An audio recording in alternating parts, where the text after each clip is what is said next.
to the Elsewhere Podcast with Kat. Welcome to the Elsewhere Podcast where we're here. Yay. There it is.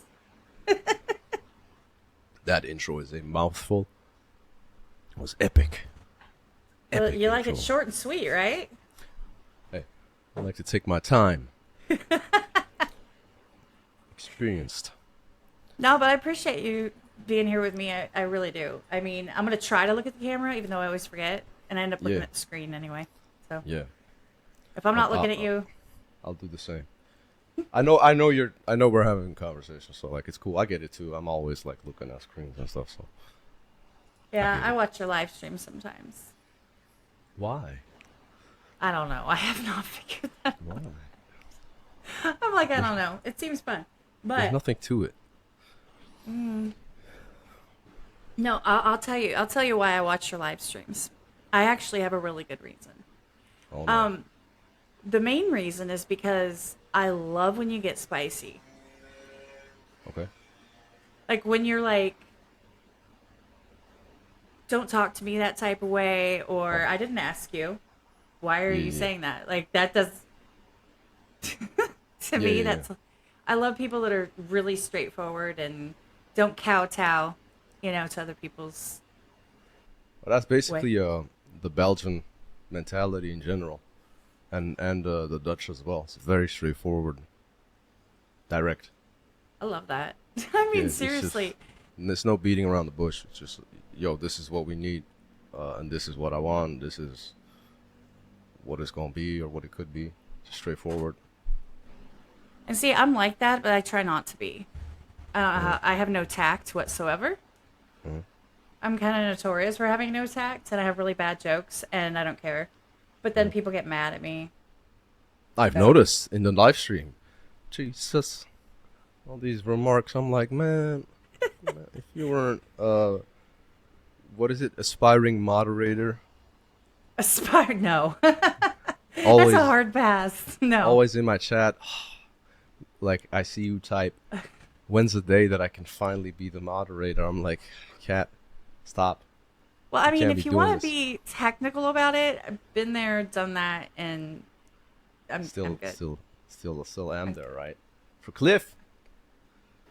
Yeah, well, I mean, I do a lot more for Cliff than just mod his chat, so. Yeah. What do you do for Cliff? You do a lot of stuff for Cliff, right? I do. Like chopping up his lives too, and handling some of the admin stuff. Yeah. I do a lot of his uploading, since my internet is way faster than his internet. That's crazy that's crazy that he has slow internet. Like, bro, No, it takes him like 4 or 5 hours to upload stuff, and it takes me like 3 minutes. what kind of internet is he on? Like guest Wi-Fi or something? I think it's like dial-up. Oh my days. You probably got like fiber, or what's it called? Fiber. What the hell is it called? Fiber cable optic? or something? Fiber optic? Yeah. I don't have that. I don't know. I got I a just cable. have amazing internet. Oh, okay. Oh, my bad. Okay. Amazing. I do speed test. It's like 950. I'm like, Okay, flexing now. Okay, cool. yeah. I'll speed test you right now. Now I think I'm like at 600-700, which is good. No, that is really good. Mine's just better. Yeah, I used to live stream.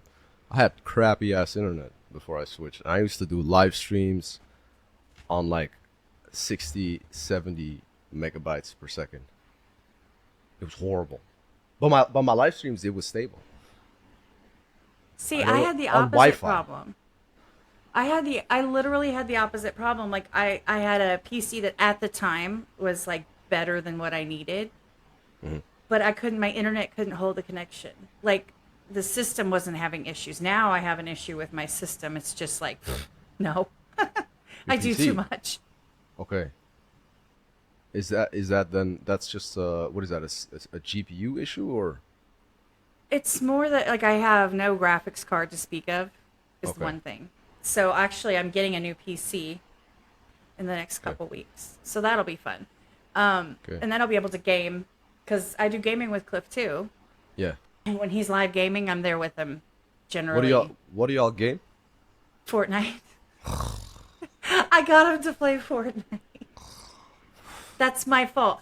Well, he wants to play other games, and since I can't because I'm on a PlayStation, sitting in my front room. I get it. PlayStation's good. The 5? Yeah, 5, it has to be No, 5, 4. right? Oh, God. So, needless to say, I get a PC and I'll be golden. And then people have asked if I'll stream because they know I'm talking under my breath and rolling my eyes when the guys are talking. So, I think they want to see me be like the whole time. But no, I actually, and here's the fun fact. I don't know why I'm talking about me because it's all about you, but the moderator thing, I don't mod hardly at all anymore, like for anyone. Yeah. What you really want to, I've noticed, you're like, if I could only do moderating in moderation, right? You know what's really funny is that I show up in live streams and stuff because I usually am lurking. I'm not actually talking. Yeah. I have it playing because these are you can't see them, but my work computers are right here. Mm-hmm. And so I have it playing here while I'm working. And I just now, how many computers do you got? Damn. I have 2 PCs and a laptop, but I have 4 screens right here. So you're not doing too much. And then I have my phone, so that's a 5th screen, I guess. And then my laptop, so that would be 6. Yeah, you know that Matrix scene with all the screens? Mm-hmm. That's you. I know people that have that where it's like built up. What are you? Nah, he's cute. What's his name? Felix. Felix? Nah, Felix is cool. Felix is a G. No, he's awesome. He's cool. I like him. He's chilling. But no, I actually forgot what I was saying. No, I'm in the live streams because I want to chill out and like lurk. I don't like to talk very much. Yeah, me neither. Because I have a... Buddy, are you okay? He just fell. Yeah, that talking shit is just... No. Man. Well, see, my problem is I hold back so much that when I actually end up talking, I talk way too much. Mm-hmm. Like the floodgates. But no, I like sitting in your streams because I love it when you go off on tangents. Yeah. To me, that's fun. Yeah, especially when you're like, no, listen here. No, I'm not doing that. I'm going to do this. You know why? You're going to sit there and you're going to like it. Then I'm like, yeah. It's awesome. Sometimes you just got to let them know. You just got to, because a lot of people in live streams, most of them are cool, but sometimes you get like these needy, pushy, entitled people. And a lot of times they're really young. So you just got to let them know, like, look, this is not how it's going to be, man. Yeah, you could leave or stay. I don't care. But this is not how it's going to be. Just let them know. You got to let them know every stream. There's always somebody new who doesn't understand, or they get used to like some of the other streamers, like the young guys, like Speed and XQC. Well, XQC ain't that young, I think, but they got young audiences, right? Compared to I think me, Cliff, BP, Dancing Reactions. I always say Don, but people don't know like this, so I say Dancing Reactions and Nox. We got a more, I say, mature, quote unquote mature audience, where it's like 30 plus. BP is like his audience is like I think around 40, 50, 60 with all the classic stuff that he checks out, so it's a bit different. Yeah, it's a bit different where a lot of times there is a lot of maturity within the audience, but sometimes you just get, because I still have I think a relatively young fan base or partially, where a lot of them like when I watch K-pop, for example, and then that's where a lot of times where those people they mean well, but it just doesn't come across as, it's like your kid is nagging and you're like, stop. Mm-hmm. You just gotta kind of quote unquote discipline and be like, stop doing that, that's annoying. Do you think it's like a language barrier issue? I mean, and what's ironic is that your first language isn't English, so honestly, language barrier is kind of a funny thing to say, but do you think it's maybe a language barrier issue where they're just like, no one's gonna understand what I say anyway, so I'm just gonna come in here and spam something? It could be. It could be. I think it's just the like excitement and them really wanting and them not understanding how it works and how much they don't see it from like my perspective or the perspective of the most people don't see it from the perspective of the streamer, and they shouldn't really have to, because they only see like the donations coming in, or they see the views or something, but they don't know like what it takes, especially the mental discipline you need to show up every day. Not to complain or anything, but like they don't understand you. They don't understand you've been there for 6 hours in a row live streaming. Like I go long on these live streams, and then that they don't understand that they are the 75th person who asks to check out this song, the same song. When you've said it 10 times, like I've already done it, or I'm not doing it, or blah blah blah, you know. Yeah. Or there's a queue of people who put in donation requests and stuff. So it just gets. But I'm used to it, so I'm like, right.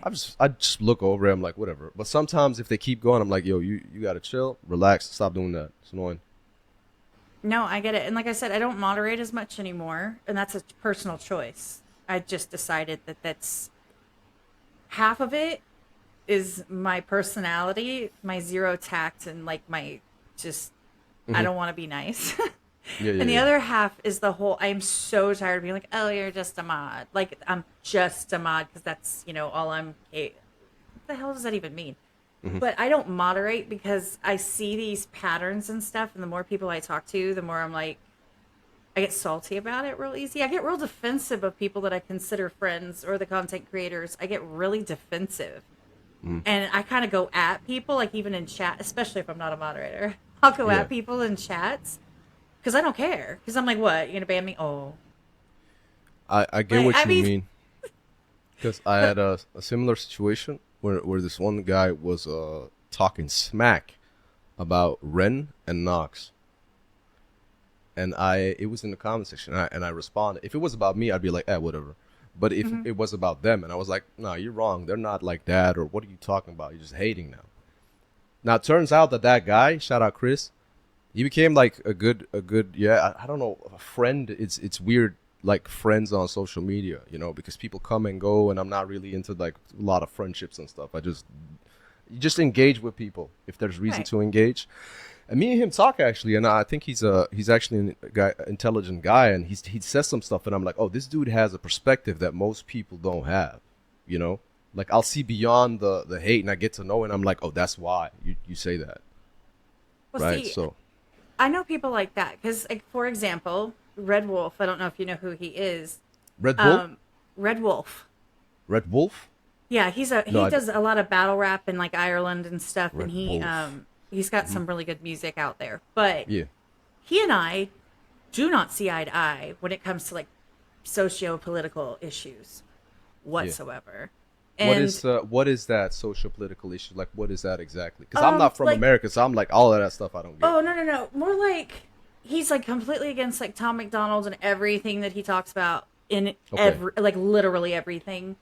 And I'm not a sheep, so I don't like, just because someone says it doesn't mean I agree with it. But my perspective, let's say, you know, about gender, or my perspective about political, or, you know, Democrat, Republican, something like that. And he's the complete opposite of me. Absolutely. Like, I'm talking like stomping, waving flag, like the whole 9 yards. And we still have conversations about it. Because at the end of the day, we realize that we're just two people having a conversation. And just because we disagree doesn't mean that they're not a decent person, that they're not sincere, and that they don't have integrity. That just means they just believe what they believe, as long as you have respect. Do you know what I'm saying? Like, pure hate in the comments and hate, just be hateful is one thing. But being able to talk to someone and be able to kind of agree to disagree is a skill that not many people anymore have. But on your platform, I mean, it's your platform. You don't have to agree to disagree. It's your show. You can do what you want. Yeah, but I'm not gonna like censor people, or like I don't even ban people, or if I time somebody out, like it's for like obvious, like they say some racist stuff, right? And I'll catch it, and I'll be like, oh no, zero tolerance. Like they be spamming N-words and stuff. I'm like, no. You're getting a 24-hour timeout, and then they'll be back the next whatever. But they're not gone forever. Like, I think it should be, you know, freedom of speech. Everybody has their own opinion, and that's that saying. Opinions are. Can I swear? Please do. Okay, opinions are like assholes. We only like our own, or whatever the saying is. Everyone has one, and that they cover up or something. I don't know. No, wait, hold up. That's true. I think the saying is like everybody has opinions are like assholes. Everyone has one. But we only tolerate our own. So I don't know, bro. Like we only deal with our own. They all stink. Yeah, they all stink. Yeah, well, some like somebody in the comments. No, opinions are like assholes. Everybody's got one. I know that's the basis of it. Yeah. Yeah. No, you're absolutely right. I mean, Yeah, I'm not bothered too much about, like, I'm not personally. I'll engage in conversation with somebody because I think it's good. Because with conversation you get somewhere. Conversation and communication is usually the key to conflicts or whatever the hell is going on. I mean, basically, reaction videos are basically conversations. You're reacting to what's going on, but you're communicating with the audience what your thoughts are. So Yeah. in a sense, it is like a three-way of conversation. You're kind of talking to the artist or the craft. You talk to the audience, and you're like self-reflecting and whatever, and you're learning. You know, that type of thing. But I personally never get political. I never address religion or politics in reaction videos or music because my perspective is if you start doing that, you're gonna unwillingly you're gonna start how do you say this, like making people strangers. You're gonna start pushing away a part of your potential fan base forever. You're alienating them. You're alienating a group of people that are like part of the community or whatever that would be cool otherwise, or that you would like, or whatever, vice versa. Right. Just because you like, I don't know, you choose Biden or Trump. Like I could give two shits who chooses what, right? I just don't think in art or certain reactions you need to get super political or super religious about topics. Right. If that makes sense. I mean, that's how I roll. I just don't really do that. But then you get into like the example you said, Tom McDonald. You kind of have to, because that's his whole subject matter most of the times. There could be like mental health, depression, addiction. He tackles that, but then sometimes he'll be talking about, it'll be a lot like the government, the system, all of that stuff. And then it's just like you're reacting, you're responding to what he's saying. But then a lot of times for me, it's difficult. It's strange to react to Tom McDonald because I'm not from America. I mean, he's from Canada, or I don't know how that works, but I think he's both. I don't know. Like, I don't know too much about it. He was born in Canada, and he's been in the United States for like 10 years now, I believe. Okay, so he's okay. Yeah. His thing is he pays taxes here. Yeah. He's lived here. He's making his life here. He moved his family here. Like, yeah, so he's in America. And I think the country embraces him. Like, yo, because he speaks up so much, and he does so much for like veterans, for example. I think he did a website sale or something, and then he's doing another one this weekend. Yeah, that was one, and then he donates it to charity for the veterans. So basically, this dude, like, people could talk about him whatever, and say whatever they want, all the negativity, but he's doing more single-handedly than most. Right. You know, so I'm like, okay, his political view, whatever, you might not agree, but dude, he's doing good stuff. Right. Like, respect. And see, I think that some people, they like are looking for a reason to be. You have the two people, and it doesn't matter what artist it is, anybody that gets polarizing in any way, shape, or form. They're going to come to your channel because they want one of two things. They want you to agree or they want you to disagree. Mm-hmm. There's that very slim, tiny percentage that is there just to see what you have to say. And they're kind of like, well, I don't care either way. I'm just curious because it sounds like a cool song. Mm-hmm. Most of them want you to love it or hate it. And they're wanting that polarizing reaction in one way or another. For a lot of those songs and a lot of specific artists, we all know who they are. We all know who the artists are that get requested, that people, like, you know, anytime there's disses and everybody just, they want to get mad or they want to be happy that you're on their side. And I don't think there always has to be a side, personally. Yeah. I take sides all the time. Don't get me wrong. Like, but still, I don't usually talk about it. Yeah, I usually don't take sides.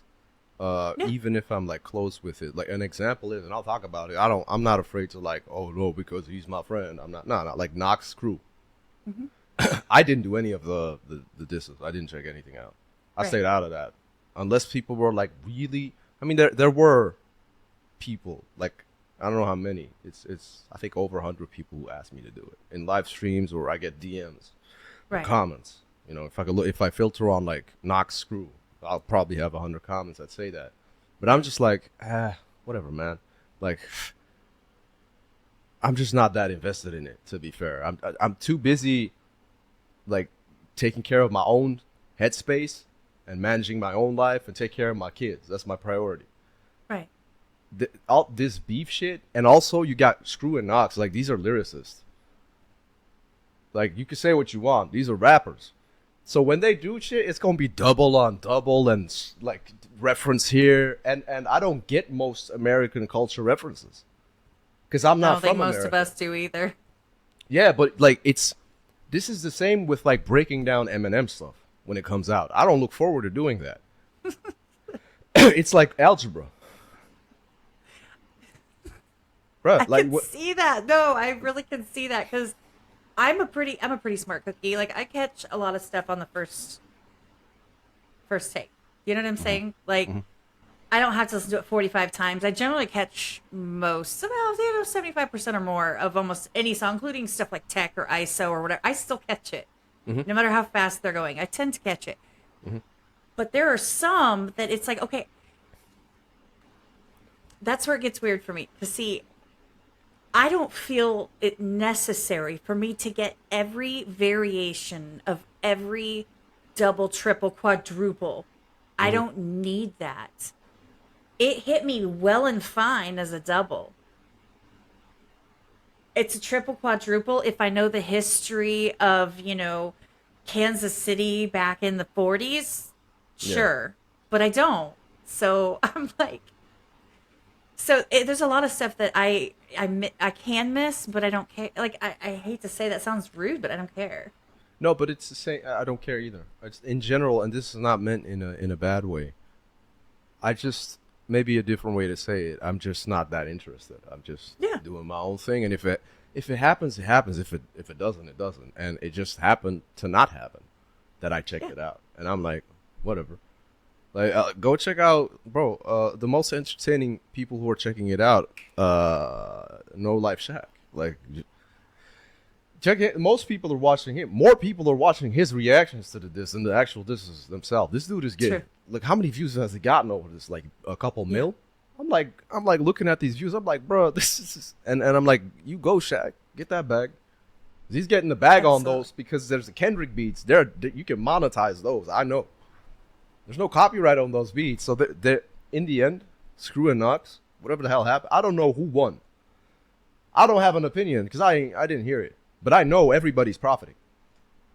Reactor, Screw, Knox, They're all eating. everybody's eating. So isn't that like the That's best the thing? ultimate goal. I mean, everybody says it all the time, but it is what I think that it's more the like I said, I get really defensive about people I consider my friends. And I'm talking friends. Like if I'm in your DMs and I talk to you like 10 days after I talked to you last time, like no time has passed, then you're probably somebody I consider more than just an acquaintance. You're probably on my friend list. You know what I'm saying? Yeah. Because those are the people that I consider close to me, are the ones that I can just pick up a conversation in the middle of nowhere without any kind of like segue. But Yeah. if there's somebody on that list that I will talk to at any time or drop anything I'm doing to go help, then when someone's been like hateful, not in the comments, I stay out of people's comments because, yeah. But Yeah. in the live chats and stuff, I get mean. I get really mean, and that's Yeah. why and I don't mind it. And I guess that's one of the things everybody's like, "Oh, you're so nice." I'm like, Do you do live streams? not anymore. Well, you used to. I used to, yeah. And why'd you stop? I stopped. Well, I went on hiatus for like 9 months, just Why? because. Like I had mental? I had surgery and Okay. healing and stuff, and then I actually, to be honest, while all that was going on, I started getting more and more involved with Cliff stuff, Yeah. and so I was trying to learn and teach myself how to do, all these different aspects that I knew how to do in theory but hadn't put into practice. Yeah. So once I got to that level where I did some serious, grinding of information, I started being able to pull back a little bit and have a little bit more time to do my stuff. And he's been encouraging me to do my own stuff for like ever, but I just didn't because I wanted to put time into it.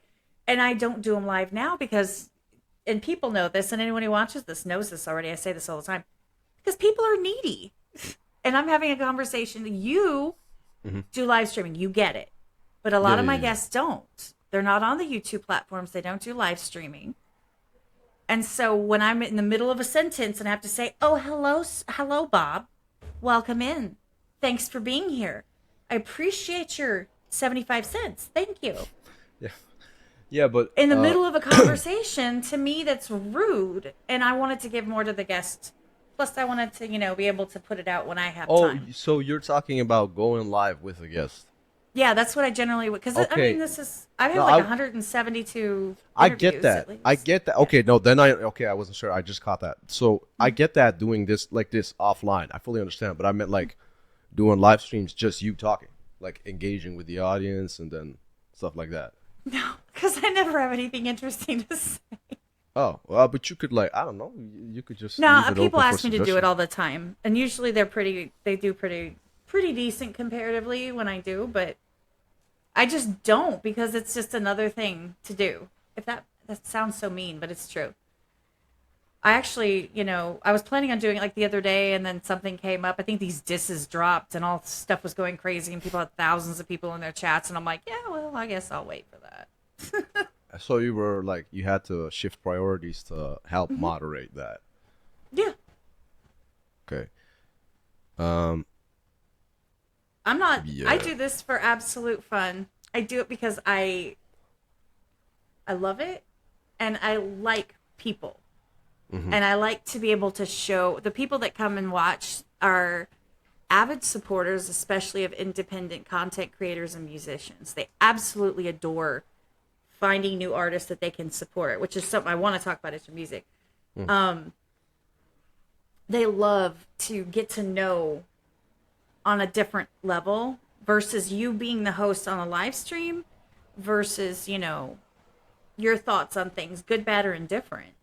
Or your music or what motivates you or, what's your biggest pet peeve or what setting do you put the treadmill on? Like, just random stuff. They just love that. They want to get like the person behind the artist Hmm. or creator. Yeah. I And get that's why that. it's easier in a conversation versus like, okay, question one. Yeah, yeah. So then What it's time of like day were you born? yeah, then it's like a job interview, and it's like Exactly. compared to just a genuine conversation where it's two people just and jokes are made and stuff like. Yeah, I get what you mean. I get what you mean. I've Also, done it this way I've done a few. forever. It's like it says a place for. I think my tagline in my channel is a place for not so normal conversation for not so normal people. Because what is Yeah, normal anyway? that's nice. I don't know. It's like a label people place on things, but I don't really go by these labels. We're all individuals, and we're all different, and we're all imperfect. So, Yeah. but I'm also not bothered by many things. Like I'm just like, yeah, whatever. Yeah, I get real bothered and then I get mad and then I let it go. Like as long as I get to say it, and that's why poor Cliff has to hear it, and like my mods in my channel, they have to hear it. Yeah, And I just let it out and then I move on. And they're like, oh, aren't you still but mad? I'm like, that's no. but that's normal, because you're a woman. Really? You are an emotional being. This is I normal. am. I am a Like woman. what? Nah, but if I like encounter a woman and she's like me, I'm like, yo, something's wrong. Like stoic and unbothered and just like indifferent about a lot of stuff. Not showing many emotions. Just like, yo, stop doing that. It's weird. I Then get I that. then I start thinking, why did you become like this? What happened? What's the See, I reason for used you to be being like this way? that. I had to be like that. But But that's see, then here's the thing. because of personal Hmm. things Oh, yeah. happening. Yeah, Yeah, absolutely. But yeah. now I don't have to anymore, which is why I'm kind of extra the other direction. And I here's the think. thing. I want to ask you about this because of this conversation. I want to ask you about this. Yeah. So I brought it up once, and then I had brought it up a different time, and I was gonna do a video on it just because people were asking me for a further explanation. But I have a question for you. When you hear music, let's just say any music, let's say not your music genre. Let's say not hip hop, not rap. Hmm. Let's say not necessarily opera, not heavy metal, just some really, really good, like moving and possibly sad song that's like Hmm. really amazing. Do you get emotional or do you just enjoy it? Like, does it make you, like, if it's a sad song, does it make you personally sad? Or, I'm just curious. So we as beings, we relate to things depending on how we feel or what our life situation is like at that given time. Right. When I was starting these reaction things, I was dealing with a breakup of a very serious relationship with the mother of my children, which was horrible to deal with. And I was like moving out and I was drinking. Like I was not in a good headspace. a song I was reacting to. I think it's Falling in Reverse. The Drug in Me Is You reimagined, where Ronnie's like on the piano and singing. And I remember that what's crazy is I remember listening to that song as a kid, and I loved the original. I heard a knock up on my door the other day. Like, I love that song. I'm like, oh, this is a banger song. Coming back to it, I don't know, 15 years later with this whole YouTube thing. It's one of my first videos, I think. You can see me in that video, like, depressed. Like, I'm sitting there damn near about to cry. Like, the eyes are tearing up. I'm like, bruh, this shit's hitting me. Like, I would stop the recording, sit in the sofa, smoke a cigarette, and listen to that again and be like, bruh. Right? At that time, you hit me with NF Happy. You hit me with Dax How to Be a Man. You hit me with Disturbed, a song about, you know, I'll be fucking crying in that sofa if I'm keeping it real. Like, but that's how I was at, where I was at with my life at that time. Fast forward a couple years, I got everything together now. Like, I'm just cool. So when I do a live stream and it could be a super emotional song, I'm not gonna like. It's not that I don't allow myself to not be emotional. I allow myself, like, for me, music has always been an outlet to enjoy, to help heal pains, and just to get through, to get on with the day. It's just, I enjoy music. I love music. Even if I would stop doing reactions, I'd still listen to all the new stuff and music on my own and just have fun. Or make music, because it's an outlet. It's a way to vent. I never not allow myself. Wait, is that a double negative? So I allow myself to experience or feel, right? Because that is like my outlet. Because I'm a very stoic guy on my own. Right. You'll never see me cry or be upset or angry outside of this reaction stuff. I don't ever get angry, really. I might get like agitated. Right. But I won't get like angry, start shouting. Nobody's ever seen me do that. Right. Ever. On YouTube and stuff like that. Right. But when I listen to a song, I allow myself, it's like the gates are open where I'm like, okay, hit me with what this is, and I'll feel what the artist intended, you know, to be felt or whatever. And then I'll interpret it my way. Could I start crying? I don't know, essentially. Depends on what's going on in my life. You know, am I grieving? And then you play a song about death or something? Well, I'd probably be crying, but everybody would. Right. But I would allow myself to experience and stuff, if that was the question. No, I get that. And that is exactly what I'm asking. Because there's a reason for it, and that's why I asked for multiple different inputs, because now I'm like super curious. So basically, I had a guest on. It was you've heard them, Dark Halo. They're the one that did the Afterworld, where it had like, it was green and there was like the sweeping wind, and it was she had a really Unreal Engine 5. Where they made they made a music video. Them. I remember it was like the green color type of. I was like, these visual effects are crazy. Yeah, I remember.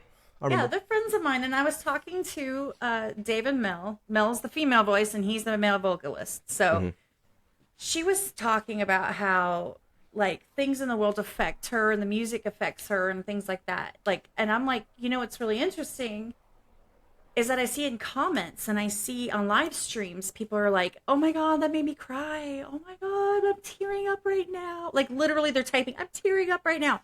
And in my head, I'm like, well, that's a sad song, but it doesn't trigger emotions in me. I sympathize with music. I sympathize with the words. I relate to some of it, but it does not make me feel. I don't know how else to put that. Like, it's almost like a neutral stance where it could be one of the saddest songs I've ever heard was Don't Tell Me That You Never Said Goodbye or something. It's about, I think, Travis Tritt, and it's about like a pregnant wife on the video, and she falls and then the baby's born, but she doesn't make it, and it's like a tearjerker. And I'm like, wow, that sucks. People are like, ah. And I'm like, it's not like I don't have the emotion. It's just that music doesn't drive me to express those emotions. I don't know how else to put that. And I'm just always curious because a lot of people empathize with music, and I don't. I sympathize with it. I can understand it. I can feel the feelings, but it doesn't like drive me to be sad, drive me to be happy. I don't think that's very abnormal, because I know some people who are like that too. I know a friend of mine who I brought on for reactions. This dude was crying 3 out of 6, 7 videos, but he's also like overworked and stuff and dealing with stuff. But he was crying, which is whatever. And now I bring another guy. He's stoic as hell. Like, if I'd be playing the saddest song, he'd be like, "Oh, this is nice." See, that's me. Some people are. I don't. Oh, and I had a lady friend over as well, and she was more stoic than me. Like she was just like, "Oh, this is cool." I don't know. I think it's just maybe you're just numb to it, to that specifically. And And maybe what you said actually makes sense. I mean, maybe it's because, like, maybe a couple years ago, if I had heard something, it would have hit me different. It's just like when you see a meme and it means something different now than it would if you were in the middle of a breakup, or if, you know what I'm yeah, saying? Like, it hits different depending on your situation. You can take it any, the same with lyrics, right? Because we all subjectively, we make them about us. We put ourselves into the music, we put ourselves into lyricism, and we try to relate to it on some level. People are like, "Oh no, I just hear it for what it is." No, you try to relate to it. Don't lie. Everybody does. And like, so yeah, go ahead. no, I was gonna say, and like your music, I'm not in the same situation as you are, you know, Mhm. but I try when I hear lyrics, I try to resonate with them. Does that make sense? Yeah, yeah, yeah. And even if But I don't, that doesn't take away from the talent. It doesn't take away from how good it is. It just means that in that particular case, I didn't resonate personally. However, I still respect and appreciate and enjoy it. but You know? there's no need or requirement to resonate with something. No, there's not. So sometimes you could just listen to something because it's a good song, because it just sounds good, because Absolutely. it's just vibe. You vibe to it. Like there's a song by Tory Lanez, "The Color Violet." If I would hear that song when I was going through the breakup, I'd be crying. I listen to that song now to chill. I could legit think that's a banger of a song. He has this slow version. It's like this 80s synth pop type of thing he's doing. I love his album that he does on that. It's all like 80s inspired stuff. Fantastic. One of my favorite albums. And he came out with it a couple years ago. And The Color Violet, and he has like a slow song where he's like singing it in a super emotional, passionate way, to where a buddy of mine, I introduced him to the song, he was crying. And I listened to that song to chill. But I think it's, like I said before, I think it's because I'm in a different position in my life. I've got everything together right now. And I've never been this composed and mentally calloused as I am now. So there's very little that can actually like get me to start crying or like hit me like that. But that doesn't mean I Right. can't enjoy or understand music or relate to something, because I have been through something similar as a subject matter, right? But just now I'm like, if people come into my live stream, expect, like, they'll say, they put in a donation request. They say, "Oh, this one gonna make you cry." I'm like, I doubt it. But I'll look at it like, I got you. But I'm not gonna cry. I don't think I'm And gonna that's cry. not saying, and you're not saying it in like a negative way either. You're just like, well, I mean, that's just not really a thing, but okay. Yeah, I think it's also we mature. Yes. I was about to say that. I was going to say it's a very, having the experience behind you, when you've already been through it and you've gotten past it, you're able to relate to it without having to re-experience and bring those feelings don't necessarily come Yeah, up. You're not like especially if reliving you've the experience. processed it. If you grieved, if you processed it, if you put it behind you in a healthy manner, it's different. Yes. A lot of people haven't done that yet, or they're broken, and that's why they cry, or they're just emotionally triggered, which is fine too. Like what I was talking before. Like I said, you're a woman. You're an emotional being. It triggered me.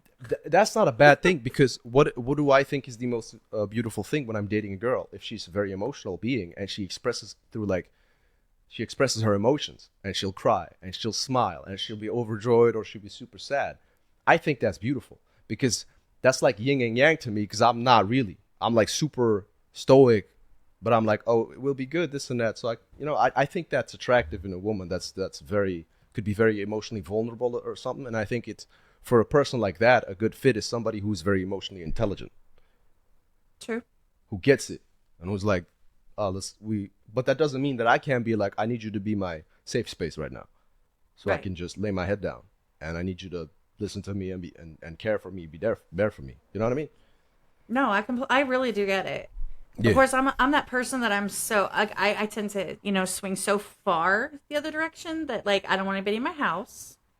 I don't want anybody to like stay over or like, Yeah. I'm good. Like I can watch TV when I want. I can Yeah. I don't, I don't have anybody in my space, and I'm really good. But are you talking like the single life, like like about that specifically, or what are you talking about, like in general? No, I'm like saying like emotionally. Even I don't have to. I kind of don't have to deal with other people's emotions, which is nice. Mm-hmm. You know, I don't have to be the gatekeeper for their emotions or the safe space for their emotions either, because I have a limited amount of patience.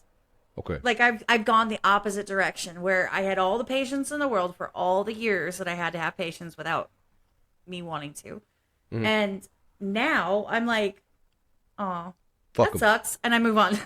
Like, is that it? Yeah. Did you want a hug or a cookie? Because I'm sure your grandma's available. Like, oh, she died. I'm sorry. Okay. Well, have a good day. Like, but yeah, I get it. I get it. But for me, it's being a nice guy, for example. Mm-hmm. People walk all over you. Or being a nice person. People walk all over you. So you got to have boundaries, and you got to let them know, oh, this is what's going to be. And for me personally, when somebody steps to me wrong, quote unquote, or does something that I don't vibe with, like says something in a manner where it's super demanding, I'll be like, you stop that. So everybody's like, oh, you can't do that with him. He doesn't tolerate that. Because if you don't do that, you get situations where it's like XQC, where his chat is so toxic, and they're just clowning him the whole time.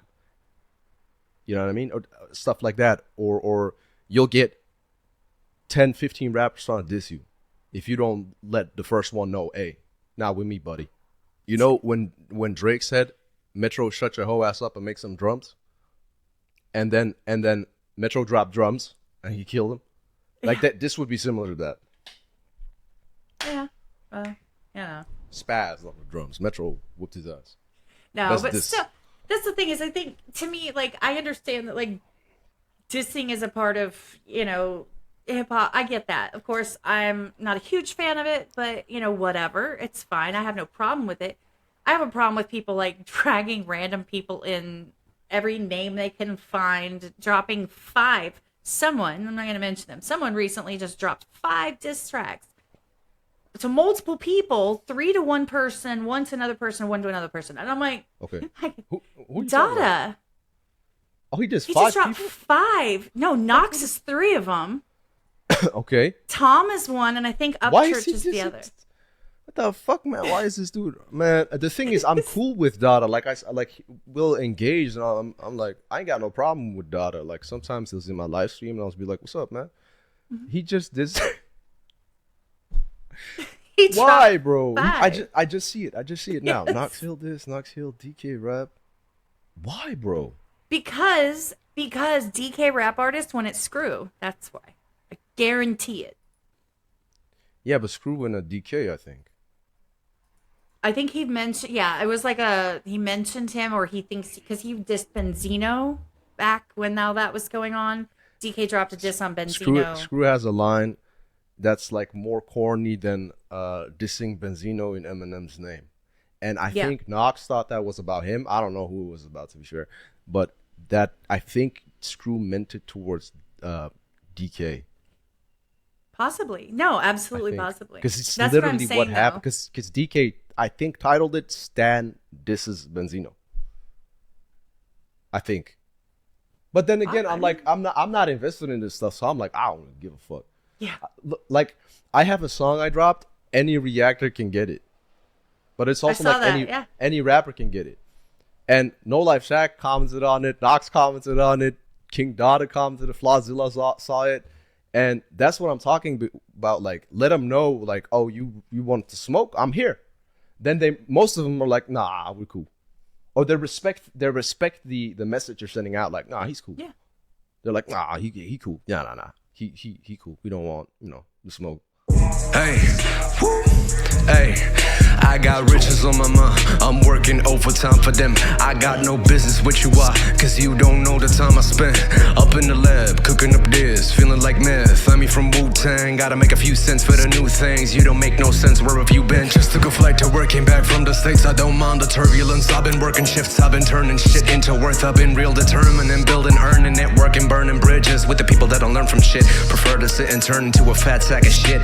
Well, if you so hard, burn some calories. I'm a savage, feast on whack rappers with they ass backwards. Can't understand understand how all they bad habits can't be redacted. Homie, you slacking, sacking off work like addicts. I backhand them like Serena Williams. I need the millions. If I see no dividends, subtract the idiots. I'm reeling quick to give it to you like it's Amazon Prime. I'm a menace on fire. Denzel's the go. You hear the flow. Bitch, I'm a flow. Y'all are just clowns. This isn't it. Any reactor can get it. Any rapper trying to step up, I shred them. Anybody can get bodied. It's hardly a challenge. You not as though she let me water boat. This is that Carter flow. You call her baby and I call her cardio. Air in the booth with the shots that I shoot. Bit of that I win and I'm the boss in the room. Off and I take broads when I walk in the room. Go abroad just to broaden the network. I'm a tech nerd. Got a squad that'll broaden my net worth. While I broaden your chick, I'm a dog, I'm a pit, but I don't mind if she barking a bit. I'm a sick pup, c'est la vie. Croissant, baguette, beaucoup poisson. C'est ici pas de façon facile. I don't stop and breathe. Celebrate, cause I've been developing. I don't give a fuck about melanin. Cause if you're real, then it's evident.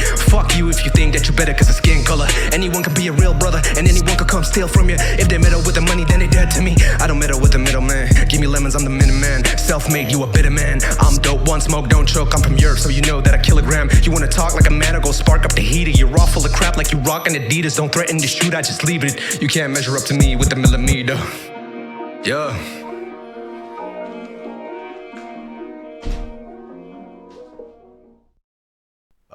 Attention is currency, blah blah blah. Like, just having certain people in your network is more beneficial than getting a couple hundred or something. But see, I don't want anyone to know. I tend to not mention. I don't mention that I'm involved very often, if at all. And if it ever, Jesus Christ, if it ever comes up in a podcast, I cut it out. Oh, okay. But I didn't know that. So then. No, I leave it alone because I don't want. But then just tell the group in the IG, guys, please don't mention me. I want to remain anonymous. And then we're like, okay. Oh, I don't want to mention it. Y'all can mention it all you want. I don't want to mention it. Why not? I'm not gonna be like, hey, guess what I'm doing? Oh, guess what I do? Like, I don't want it to be like that because that's like cringy as hell. Does that make sense? Because I'm this big and y'all are like this big, and it's completely like I'm not trying to get. We're all people. It don't matter. It's just you're a person. Fuck. It's just I'm AI. It's just a number. I'm AR AI. It's just numbers on social media. It doesn't. In the end, it doesn't matter. We're all fucking bones. One of the coolest things about being on YouTube, about being on social media, which I never really had any aspirations to do, and my community actually got me to do it, is the networking. It's meeting people and talking to people. You never, like, who would have thought 5 years ago that I would talk to people that do as many amazing and creative things? Like, you make music. To me, that is mind-blowing. I'm not creative at all. So for someone that can literally, one of my biggest things is I cannot comprehend how y'all hear a beat and go, oh, I know what I can do with that. I hear a beat and I see lyrics and I'm like, that doesn't make any sense. Then you guys put it together and I'm like, oh. Like, it doesn't click for me. So I think it's the coolest thing ever. And the stuff you've been putting out lately, I'm like, how is he just doing this? He just got up this morning holding his coffee like, I'm just going to make us a song. Yeah, but it's just, I don't know. Certain people just have a certain inclination. I don't know if that's the right word, to certain skills, or they have an interest. They pick up an instrument, or they start painting, or they start gaming and becoming pro players and just streaming and earn millions because of their skill set within that specific game, like Fortnite, for example. I don't know. It's just certain people are born writers. You have this interest in something. Certain people are insane at maintaining gardens, and they do that for a living, combine it with social media, and then they just start selling stuff on web shops, and it's just like they're huge making a living. Some people do that with cooking. Yeah, it's just, and I'm like, how do you, bro? I'm like looking at like, how do y'all bake all this stuff? Y'all freestyle it. I'm like, man, I just bake my eggs. I just make my eggs and my toast, and I'm like, I'm good.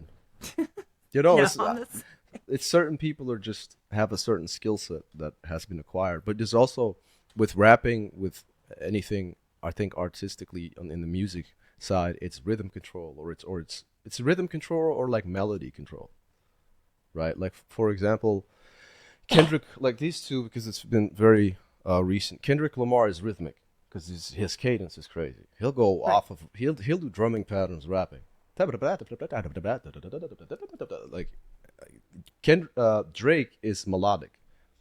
I remember there was something, I think Drake mentioned this himself, or somebody in his circle talked about it, that he doesn't have good rhythm control. He'll sing or rap to the melody of the beat, and he'll just add on to it, no, no, no, no, no, and do that shit. Yeah. And it's just, and I think Drake looks at Kendrick like, how do you do that, bro? And then Kendrick looks at Drake like, how do you sing like that, find those melodies, you know? So it's just whatever you find yourself to be good at. I have that with I have that with Ren sometimes. I'm like, damn, how is he finding these melodies? Or I have that with this guy called Azaria from Hungary. I'm like, how is he doing this? This is crazy. And I'm like curious, and I'm genuinely like, oh, this is dope.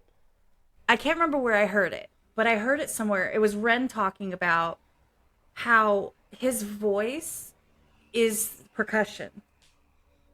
Like the way he raps, the way that he does the syllables is like a drum beat. Yep. Specifically. And he said it and it was like, oh, it made sense because not everyone, but you know, people can sit there and they can be like, you know, drum on a desk or whatever with a pencil or something. He's doing that with his voice. And that's something that's a little bit more relatable than being able to be like, oh, well, it just makes sense in this flow and cadence. And you're like, what? But then you say something like that, and it's like, if you would replace the syllables with, you know, a percussion instrument, or like a drum or a snare, and he says that the way he does it is, it's basically his voice is an instrumental. He's actually making... Yeah, it's like a perfect example for people to learn rhythm control for rapping and cadence play is the triplet flow, which is, I think the Migos popularized it, like 2016 era with like Bad and Bougie. But it's the da da da da da da da da da da da da da da da 1 2 3 1 2 3 1 2 3. But with beatbox it's I don't know if you can hear it through noise cancellation. I can hear. Was it clear? No, it's sometimes it like it messes up like noise cancellation and stuff. On Discord it does that. But that's like so I'll do a transition. I'm in the cut and I'm ripping it up. I do not give a fuck about nothing. They sucking on. You know, but that's what Ren does. So yes. But I do it too in a sense because I knew how to beatbox before I knew how to rap, or like Harry Mack knew how to drum, I think, before he knew how to rap. So that's why rappers are so good with cadence and rhythm control, because there's just something that usually goes hand in hand. Is it beatboxing or drumming or just tapping, or like you have a very, very deeper understanding of rhythm control. Like you sense it, you know what it's like. It's like walking, right? You just sense it. You're like, oh, that's the rhythm. Ta ta ta ta ta ta ta ta. You just rap cadences like that. Like, oh yeah, it's easy. Yeah. But sometimes artists we get a second opinion from somebody they trust, because also if you engineer your own music, at a certain point you're listening to it so much, like you listen to the beat beforehand or whatever you're making. Then you record your vocals, and then you listen to that all the whole time. You're adding to it. You've listened to your song 100 times, to the point where you don't even know what it sounds like. We're just like, it just sounds the same. It's like saying like the same word. Yeah, you say it over and over, or you write it over and over. You're like, this is weird. Yes. It doesn't make sense anymore. That doesn't make sense. What Exactly. am I doing? You want to know a funny story about Nova and Tom? Their house is so big that they FaceTime each other across the rooms to say something. I'm like, bruh, y'all don't. I'm like, man. My daughter, when she came to visit the other day, she texted me from like, I was in the kitchen. She was sitting on the couch. I'm like, yeah, but that's just puberty, right? She's 19. Ooh. That's just late puberty. That's just adolescent crazy. Puberty. No, people so are that's pretty late awesome. puberty. I get the opportunity, and one thing is I've noticed is that you actually do rap in it sounds stupid to say this, other languages. Well, yeah, of course you do. I actually love listening to music in other languages, and here's why. I actually prefer good instrumentals and good beats over lyrics half the time, because most lyrics are trash. Like mainstream lyrics are trash, right? Yeah. But the beat is a banger. I'm like, shit. And then hearing the sounds that they're making, doing the flows and doing the cadence and all of this stuff and rapping the lyrics sounds good until you hear what the words they're saying. And then it's like, ugh. So I like to listen to music in other languages because then I don't have to understand what they're saying. So this is a thing that I see a lot of super technical dudes on YouTube that have success on their own, but I see them do it, and I think this could be one of the reasons why they wouldn't have, I don't know, replay value, for example, or it wouldn't be as memorable, the song, even though it would be technically incredible. It's because it's just too technical or too lyrical to the point where they don't sacrifice the technicality to make it more audibly pleasing. Absolutely. You know, because what's important to the general audience, the vibe. How does it sound good? Is there something catchy in there? And like I'm not doing that all the time. I'm like I make music. I don't need to make music. I just make music because I like making music. I love making songs. I love rapping. It's just a form of expression. It's a time and period in my life. It's like one moment how I was feeling or what I was going through that I put down, and it's just there forever. It's like a picture, but then music is what it is. Right. I've addressed that before. I call it when I talk to artists when they talk about like what they used to do, or a lot of them say that they used to talk or sing or rap about subject matter that they wouldn't do anymore because it's just not them anymore. And I said, and a lot of them, not all of them, but some of them have been like, oh, well, I either removed part of my catalog or I don't want anyone to go kind of look at my old stuff. And I'm like, everything is a snap. It's like you paused a movie. Part of you. Part of the process. It's a snapshot of a moment in your life. Whether it applies at this moment, it doesn't matter. That is just, it's a part of your story. Yeah. You know, it's a literal scrapbook of what you were going through at the time. Maybe it was about bitches and booze. Okay. You know, like that doesn't make it wrong. It might make it something you don't want to talk about now. It might make something people don't want to listen to now. But at the time, that was your life. That was what you were feeling, and that's why it was on that music. And you can't get rid of that. It's like Jay-Z with his 444 album, where he was rapping about such intellectual shit that most people that used to listen to Jay-Z's catalog just can't relate to him anymore. And like, what the hell are you talking about? But he's just rapping or making music about what he's going through at this very moment. I think Kanye also has that, and then you get misunderstood, and then then you get the whole bullshit like we miss the old Kanye or we miss the old Eminem or we miss and like Eminem is not going through substance abuse issues anymore, and he's sober. Like he ain't gonna be rap, like he might address it here and there, but he's going, and then they just gotta find new ways. Like Linkin Park had this too. They stopped having that super aggressive hybrid theory early days Linkin Park, where it was like F the world, screaming, shouting, F y'all abandoned me type of music, by myself. Love the album. But then later on, they went to more pop / electronic, like melancholy, uplifting type of almost EDM music of certain albums. But that's just where they were at with their life, Exactly. It's people change. Yeah, people do change, and their music is extension of yourself. So yeah, it changes if you change. If your situation changes, yeah, your music changes too. I just don't think people should like dismiss. Like that. I don't know how to put that. Like, I don't think people should dismiss or delete or remove who they were then because they like who they are now better. If that were the case, I have a lot of dismissing to do. But I'm just saying, like, it's part of how you got here, how you're in this moment, what you've been through, especially if you put it to music, right?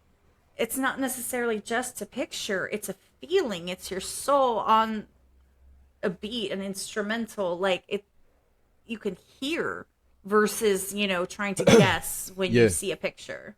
I think in general, most people are too concerned with stuff they've done in the past or how people perceive them, and they don't realize that people are too busy doing that about themselves, and they don't really care about you doing that shit.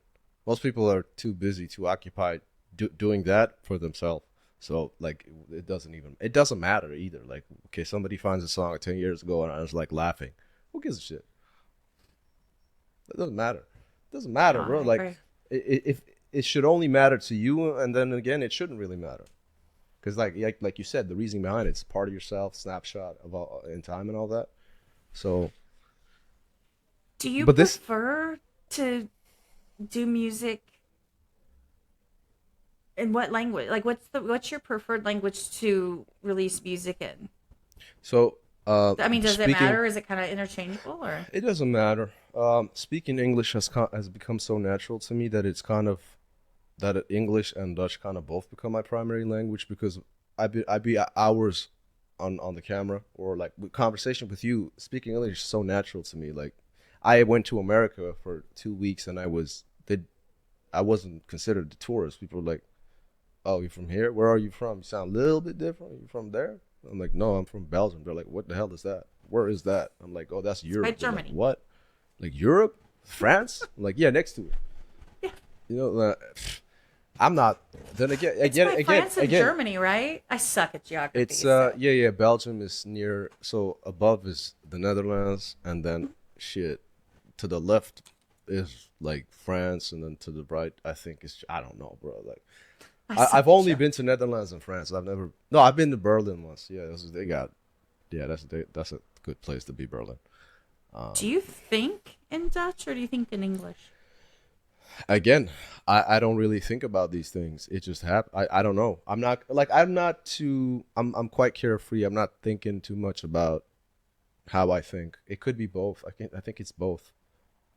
I think it's both. I don't know. You No, only got but so much what I'm energy in the day. I'm out here thinking about thinking, man. Oh, je pense que c'est fatigué, man. Je suis fatigué maintenant. Oh là là, putain. Like I start thinking like that. Oh. I'm thinking that I'm so tired right now. Man, who gives a shit? I might be like in English, like, damn, I'm tired. Or I'm like in Dutch, like ik kapot, ben echt moe. It's both. I don't, look, to me, speaking those two languages is like speaking one language. It's the same to me. There's no difference That makes to sense. me. It's just the same. I use them both. It's like writing. That makes sense. It's like drawing with two hands. Have you seen people draw with their feet too? Okay, like, let's not go there. Like that's nasty. Like That's two disgusting. hands and 2 feet, and I they're don't be like, seeing no damn dogs out with them fucking crane grappler like motherfucking bro, get out of here. I don't want to see that shit. That's disgusting. Nah, we don't need to do that. I hate feet. Like I fucking hate. Nah, them. why stop talking about it? Let's move on. Like what the hell? Why you keep talking about it? Once I stop laughing, I'll move Go on. back to the Dutch English. See, doesn't seem like it's Man. overthinking now, is it? Still is overthinking, but you start talking about that. No, I overthink Man. everything. No, I really do though. I really want to go back to your music though, because I told you I really like what you've been putting out lately. Yeah, yeah. Whatever. Yeah. Yeah. Yeah, yeah, yeah. You talk about my clip. Oh nah, on my clip in my nah. My clip. Oh nah, on my clip in my nah. My clip. Oh nah, on my clip in my nah. My clip. Oh nah, on my clip in my nah. My hits, they bang. Your bitch, she came. My hits, they bang. Your bitch, she came. My hits, they bang. Your bitch, she came. My hits, they bang. Your bitch, she call me what you really want. Just don't call me, leave me alone. I could care less about the features on your shitty song. Most rappers are pretty phony. Most rappers can't hold their own. Both bragging about toe tag. I'm a most capping on mobile phone. Got culinary flow. Your shit my dough. I kick your dough. And when you home alone, you overdose on dope. Now you looking like Macaulay Culkin. Focus on your skills and leave them hoes alone. Bust down, rolly, but you phony. You ain't Post Malone. Full up when I show up. I just roll up if you want the smoke. Effortlessly Duncan Anthony turning into Carmelo. Flexing while you struggle to pay off your little car loan. I don't wear designer clothes. I buy my mama home. Bilingual, I spin a line. I take my time. You think you rhyme just like I shit you rhyme. Make your mind. Take my time. Ticking time. Stricken bomb. I get mine. Tick, tick, tick, tick. Man, now the time is up. Line them up. Bang. My clip. On my clip. In my nine. My clip. On my clip. In my nine. My clip. On my clip. In my nine. My clip. On my clip. In my nine. My hits, they bang. Your bitch, she came. My hits, they bang. Your bitch, she came. My hits, they bang. Your bitch, she came. My hits, they bang. Your bitch, she came. My hits, they bang. Your bitch, she came. My hits, they bang. Your bitch, she came. My hits, they bang. Your bitch, she came. My hits, they bang. Your bitch, she came.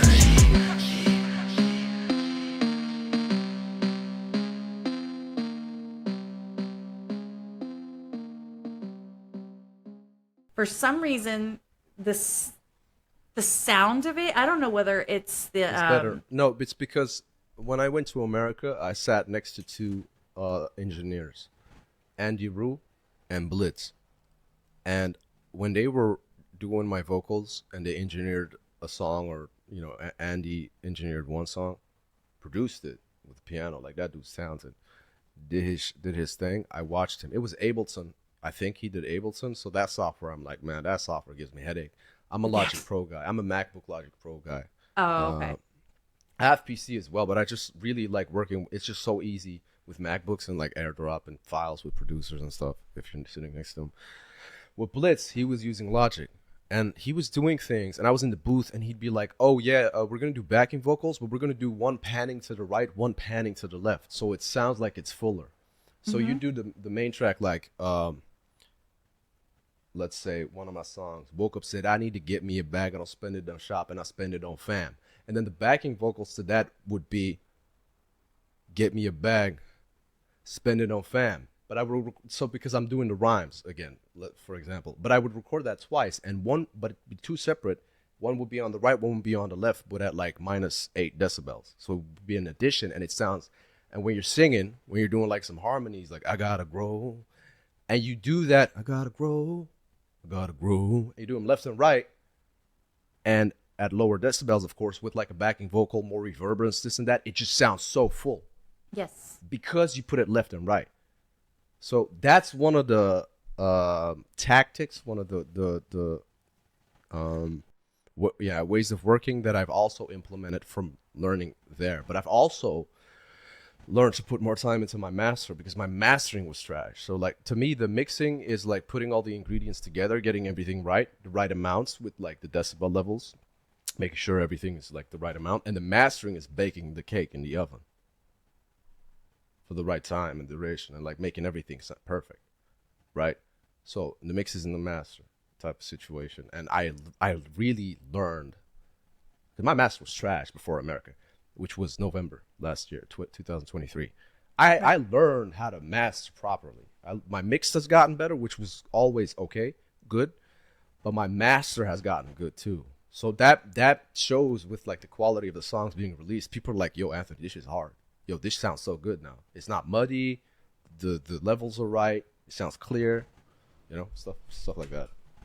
See, that's something that I listen for when I'm listening to tracks that people send me, is because that's one of the things. I do a lot of hand gestures when I'm trying to explain music when I'm listening to it. Like, it doesn't just go here, it goes here as well.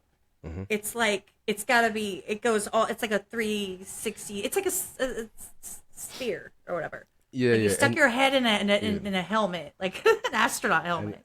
And it's like, everywhere. There's this thing called tape delay, is this plugin which gives the effect that it fades left and right, right, and it'll go from left to right and it'll fade, and it gives this idea like you're standing in the song, and you're like, right. Oh, what's going on? Especially if you got a headset or surround sound type of stuff.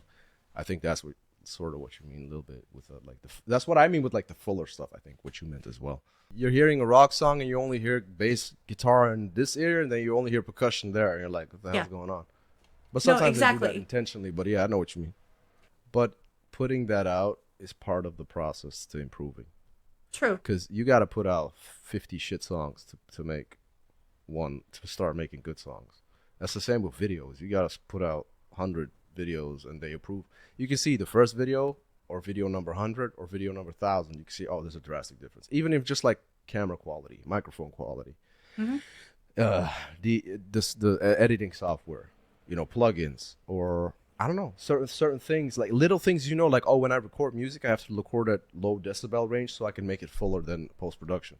That type of stuff. Where early days I would put it at max, so you'd hear like outside, you hear the windows are closed, you hear a bird fly by, you hear the bird.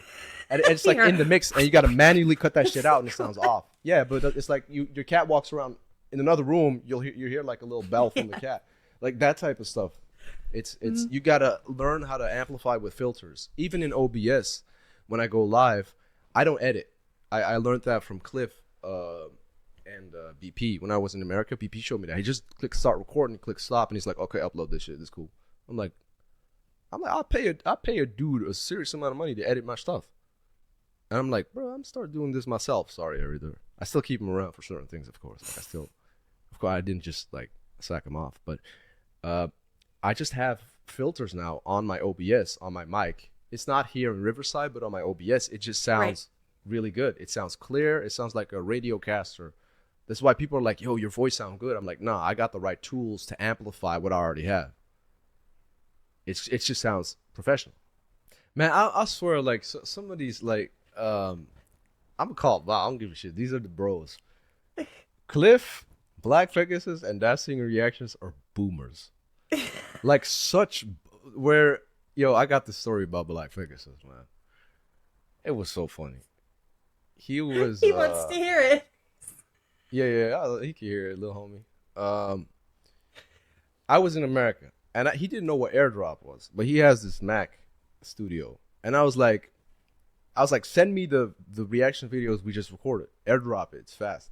He's like, what the hell is AirDrop? I'm like, bro, how long do you have a Mac? You have a MacBook M1 Pro at home. You got a Mac Studio here. You got an iPhone. You don't know what AirDrop is. I'm like, bro, man, you some caveman stuff, bro. Like, so I explained it to him. I show him, you just gotta right click AirDrop. Bam, I got it on my phone. He's like, oh, it's like that? I'm like, yeah. Okay, so I showed him what AirDrop is. A couple weeks later, I'm back in Belgium, and he sends me a message like, yo, that beat you just sent me is fire. I'm like, what beat are you talking about? He's like, yo, didn't you just AirDrop me a beat? I'm like, bro, I'm in Belgium. He's like, oh, that wasn't you? I'm like, what do you think? I can AirDrop a continent away, man? He's like, oh, no, I thought it was possible. I'm like, bro, if that was possible, you'd have 1 billion people on your AirDrop, just like the list. I was like, man, this dude doesn't. So I was clowning him a little bit. I was like, man, this dude think I AirDrop via care packages or something. It was just funny. It was just funny. Okay, see, that's the only thing I don't know is how do you have to be like within proximity of somebody, like in the same room or whatever? I think it's like a couple meters. I don't know how.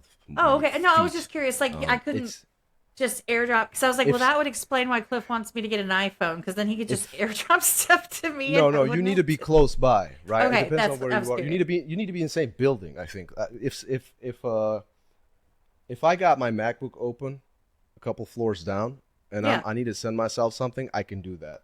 Like, oh, okay, yeah, that makes sense then. I was just curious because I bought an iPhone and returned it like that same day. I love iPhone. I mean, it was smaller than my hand. I'm like, it was this big. You should have just gotten a bigger iPhone. Why'd you buy the If I could afford that shit, I would have bought the brand new one, man. Man, you gotta talk to Cliff about that, man. I don't know about that. He's like, I'm gonna get you an iPhone. I'm like, yeah, it's gonna be like an iPhone 4. It's gonna be like this big. It's gonna be like a pager. Ancient. Like we it's got like a 15 pager. now. He could get you an iPhone SE for like 400. Oh man, what am I talking about him? Like you. I bought a 14, but I didn't buy a Pro or whatever. Yeah. And so it was this big. Okay, so here's my hands? This is my phone. This is a 5-inch phone. I'm 5'2", so it's like my hands aren't that big. Okay.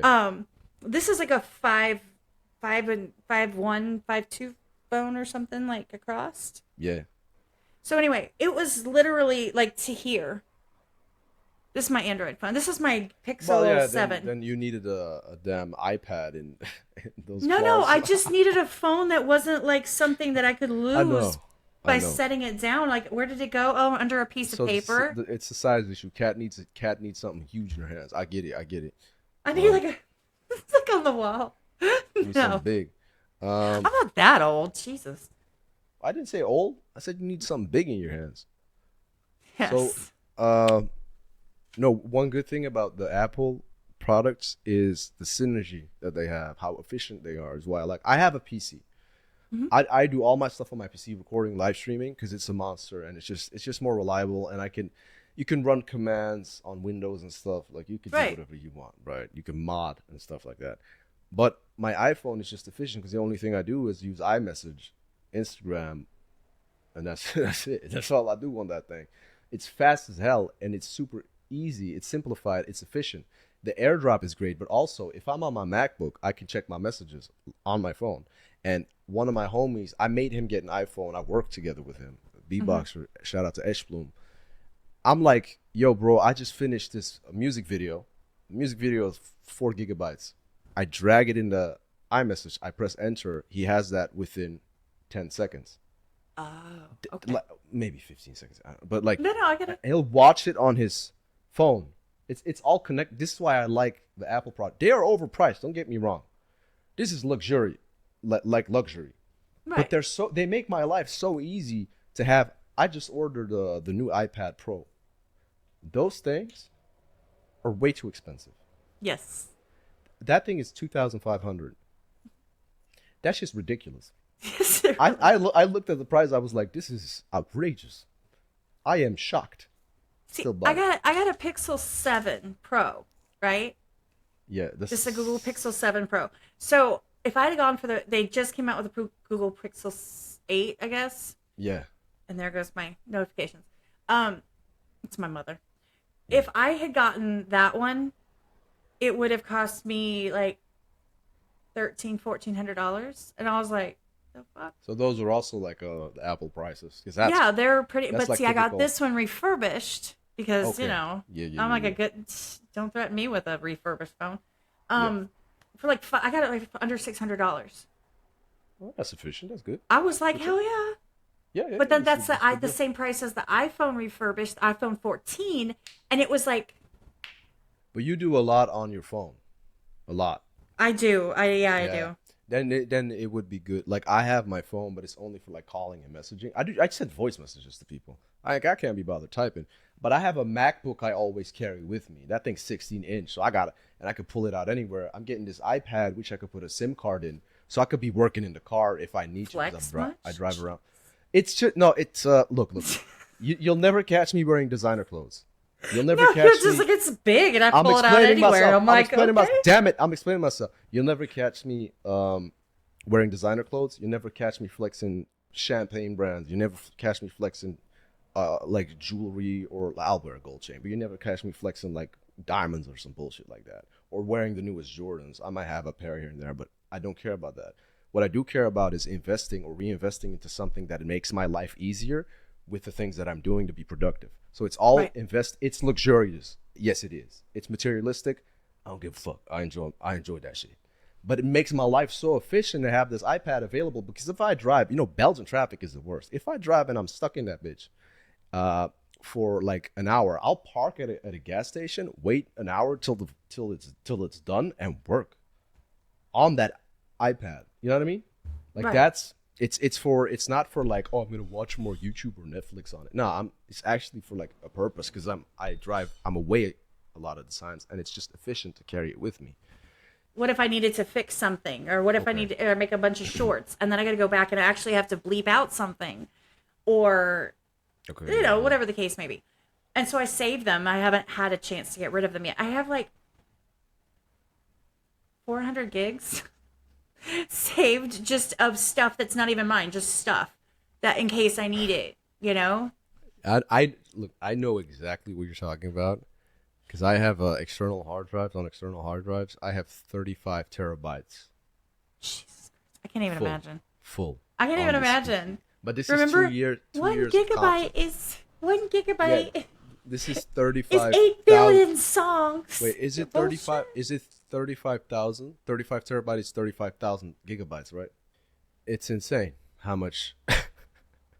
I just thinking about it, I'm like, man, I got it, and I've been cleaning it up. But the thing is, I record and live stream so much that it's just, after one weekend, it's like an additional terabyte of just footage. Now, it bothers me a little bit that people are like, well, why isn't my video up on YouTube? And it's like, do you not? And this is another reason I like to talk to people that do make content, because I want people to have an opportunity if they're interested, because a lot of them just don't care. They're going to just spam comments. But to understand the perspective of the person that's behind the camera. Like I say personally, like you have to run your channel like a business. Mm-hmm. It's required. If you want to be successful or to make it your business, you need to run it like a business.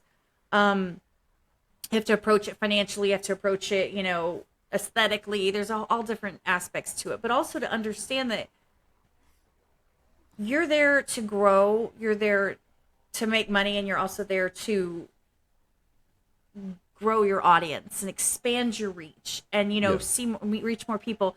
And putting a video up that's going to get 4 views is not going to do it. It's not because you don't respect that person. It's just literally when you have to choose between 17 videos here and 17 videos here all of these are going to do better and expand your reach and help your brand and help your channel. So, are we talking about people approaching you that like considered a smaller audience or a smaller artist or more unknown artist approaching for a reaction or approaching for an interview? What are we talking about?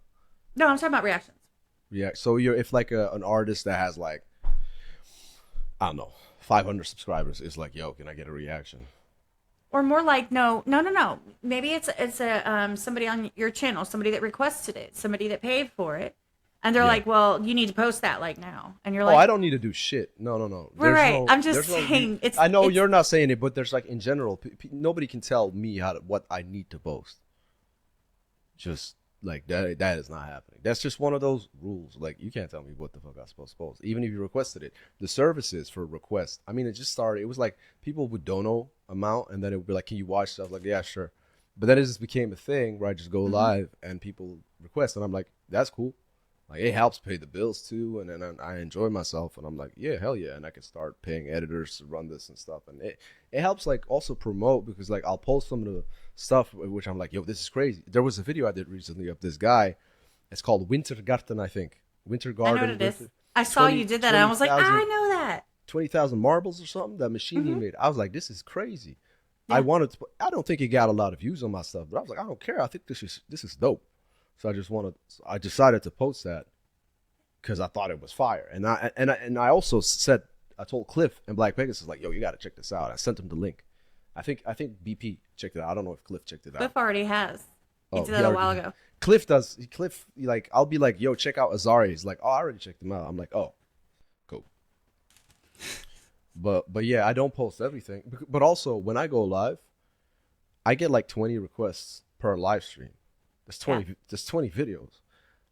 I can't be posting 20 videos. People don't understand that, and I'm like, and I keep I'm telling Cliff, I'm like, that's what your Patreon's for. Yeah, and I'll that's just what your Patreon's for. Throw all your content on your Patreon. Yeah, and I'll just post one every other day there, and I have like 300 videos I still have to schedule for Patreon only, like legit 300 plus. No, I believe you. It's just I'm behind the scenes. I know. Yeah, I'm aware. It's a serious amount. It also takes up a lot of time. And if I'm being honest, like I'm not really bothered by like having to post anything. I just post whatever I post. And I get the perspective of seeing it as a brand, and to a certain degree you gotta do that. But I'm more like playing the long game. I have patience, and like my live streams is doing the live streams has given me more peace of mind and less focus on like, you know, working so hard. It's just a lot of like a mental drainage, and it takes up time to be damn near posting 3, 4, 5 videos a day, thumbnails, all the scheduling, dealing with this copyright bullshit. I just can't be bothered. I'm like, whatever. I post it, I don't post it, and I can spend some time with my daughters after the live stream. I'm like, I don't give a shit. So like I get the brand thing, but somewhere in my brand, it's a part of it is me being a bit indifferent and me being just like, hey, don't push your boundaries. What did I tell you? Because that's me. Go to your live streams for that reason. Yeah, but I'm also fair. Like I'll be. No, you are fair and handsome. No, I'm joking. I'll be fair, and I'll be like, but I'll be like, yo guys, thanks for showing up. Now leave me alone, bye. And that's it. People find that funny, but I mean it. I'm like, don't DM me. Go away. Do something. Well, see, that's the thing is I prefer that brand of sincerity and straightforwardness. Like I said, I personally have zero tact and no patience to go with that, so that's fun. I think this is one of the reasons why I don't really have many problems with people. It's because they'll hop in my live stream and they'll be and they got problems with other people that I know, and I'm like, so what the hell is going on with y'all, man? And they're like, oh, he said this, or he's like this, I don't like. I'm like, man, can't y'all just chill, man? Damn, bro. Can't we just relax and just listen to this damn song, you know? And it's just, and then I think a lot of guys in the scene would be like, nah, Anthony's cool, even if they're beefing with people like I'm cool with, like right. you know, like what we're talking about here. I know. I'd be like, come on, guys, can we just get along? Or I'll just stay out of it, like the knock screw thing. I'm like, yeah, go watch No Life Shack or Stevie Knight do that, or Cliff. See, go watch. I have generally. I get along with pretty much everybody. And in general, there are a couple people that they don't like me for whatever reason, and that's fine. They're welcome to their opinion, you know. We don't Yeah. not I don't have to be friends with people. In fact, I keep my circle very, very, very, very small. I don't seem like it, but I really do. Yeah. But I get that because I end up getting down that stupid rabbit hole where I'm checking to make sure, like, as an admin for multiple different Discord servers, I have to make sure that, you know, things are going well. Bruh. And, you know, and I do it for multiple different people. It's not just Bruh. Cliff. It's not just Truth. It's not just Brandon Hart. It's not just me. It's not just CZ Ward. I do it for a lot of people. So I get stuck in that trying to make people happy and, you know, respond and be friendly. see, And then I'm like, that's- fuck you. And I'm like, whoops, I can't say that. So Yeah. I disappear. I'm like, oh, I'm not here for 3 days. I wonder why. It's because I done got pissed off. And I need to. I never do that, so I can't be bothered. Oh, see. But like, If I don't, who will? That's how I feel about it. Who gives a Because shit? Who gives a shit? Let them figure it out. Who gives a fuck? I That's not can't- your concern. You got your own life. You got kids to take care of. I You do. got your own life. You know what I mean? Like, it's not. Who gives a shit? Fuck them. And that's like whoever it is, they gotta handle their business. I'm too busy handling my own stuff, taking care of my own kids. I ain't got time to be bothered with how somebody else's Discord. I don't give a fuck. I barely care about my own Discord. It just exists. Somebody set it up for me. Somebody who was kind enough to do it. Alina, shout out to Alina. Thank you. She set it up for me. I'm like, yo, you don't have to do it. She was like, no, I'll do it. She set all this stuff up where, like, if I upload a video, people get notified. I'm like, I barely use Discord. I don't fully understand Discord. That's the I'm like, stuff what the that hell I is do. this? I set that stuff. I make sure that that stuff's all functioning properly and that people aren't, like, getting the server deleted. I'd be like, my perspective would be like, yo, pay me, then I'll do it. That would be my perspective. Like, oh, you want a service? Pay me. But no, I like people to get an inside perspective of being able to see. I'll just say as a generalized statement, you guys, content creator, it tends to be guys. Like, I always talk to That guys. term is like content creator. I It's like say that so that I don't disrespect. Okay, so It's here, not a I'm going to go on a diss, little like, rant. I'm going to go on a I'm- little rant. I'm just a dude who clicks start record to go live, and bro, I'm just a guy. Like, you know what Let I me mean? just put it this way. Handsome, There's a reason that I say that is because people get fucking butthurt. They get butthurt because I'm an artist. Fuck I'm off. not a reactor. I'm not. I do a commentary. Shut the fuck up. This is one Like, of I'm the just reasons I a don't saying vibe. This is one of the reactor. reasons I don't vibe with a lot of people. I'm just like, leave me the fuck alone. I don't give a So I shit. say content creator. You're a digital creator. Aren't you proud? That's like social. Did you media. just like throw up in your mouth a little bit? You're Yeah, welcome. that's like social media influencer. I'm like, shut the fuck up. Who was it? They were like, oh, I'm an influencer. I'm like, the fuck you influencing? Your Hey, dog look, or I'm gonna keep it real. The reaction channels ain't really that special. I mean, the music I get, making music. There's artistry. There's a skill set. You know, I get it. But sitting in front of the camera, clicking start record, saying, "Oh, that's dope," it's not hard, and it's not. People- You're not special. Like they no, keep saying if you do like 2 reaction videos, you'll get monetized. And I'm like, no, I'm not doing it. I won't do it. I had somebody ask me like 2 days ago. They're like, can you please? I'm like, I'm not a reactor. I don't do that. But there's people that like watching reaction channels. That's fine, and I understand it too. It's just, sometimes I watch Zia's and B. Lou because they're like the OGs that was one of the first ones who started it. I think with No Life Shack or before No Life Shack.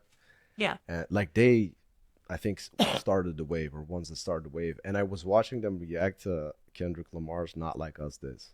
It's just awesome because these dudes are like, they're like people that I would consider. They're like people that are my homies. They're like them. So it's you kind of see that like chilling with the bros and just all having fun and going crazy over Kendrick's diss and stuff like that. So I understand why people want to watch the reactions. It's just I'm just saying it's easy as shit, and you starting to do reactions doesn't make you a content creator. No, you just make reaction videos. I say it only because people get really butthurt, and to be honest, I just don't have Fuck fucking time to try and pet their feelings. I don't Fuck 'em. care. So Fuck 'em. it makes my life a little bit easier. Yeah, I To get just it say though. it that way, I get it so though. then I but, don't like, have to hear them complain and throw tantrums and need Oh safe spaces. fuck them, bro. Fuck them. I don't like that shit. That behavior is like, bro. No, I agree with you. I'm like, I get really weird about it because I'm trying really hard not to be mean, but I'm mean. Yeah, I'm just be yourself. mean.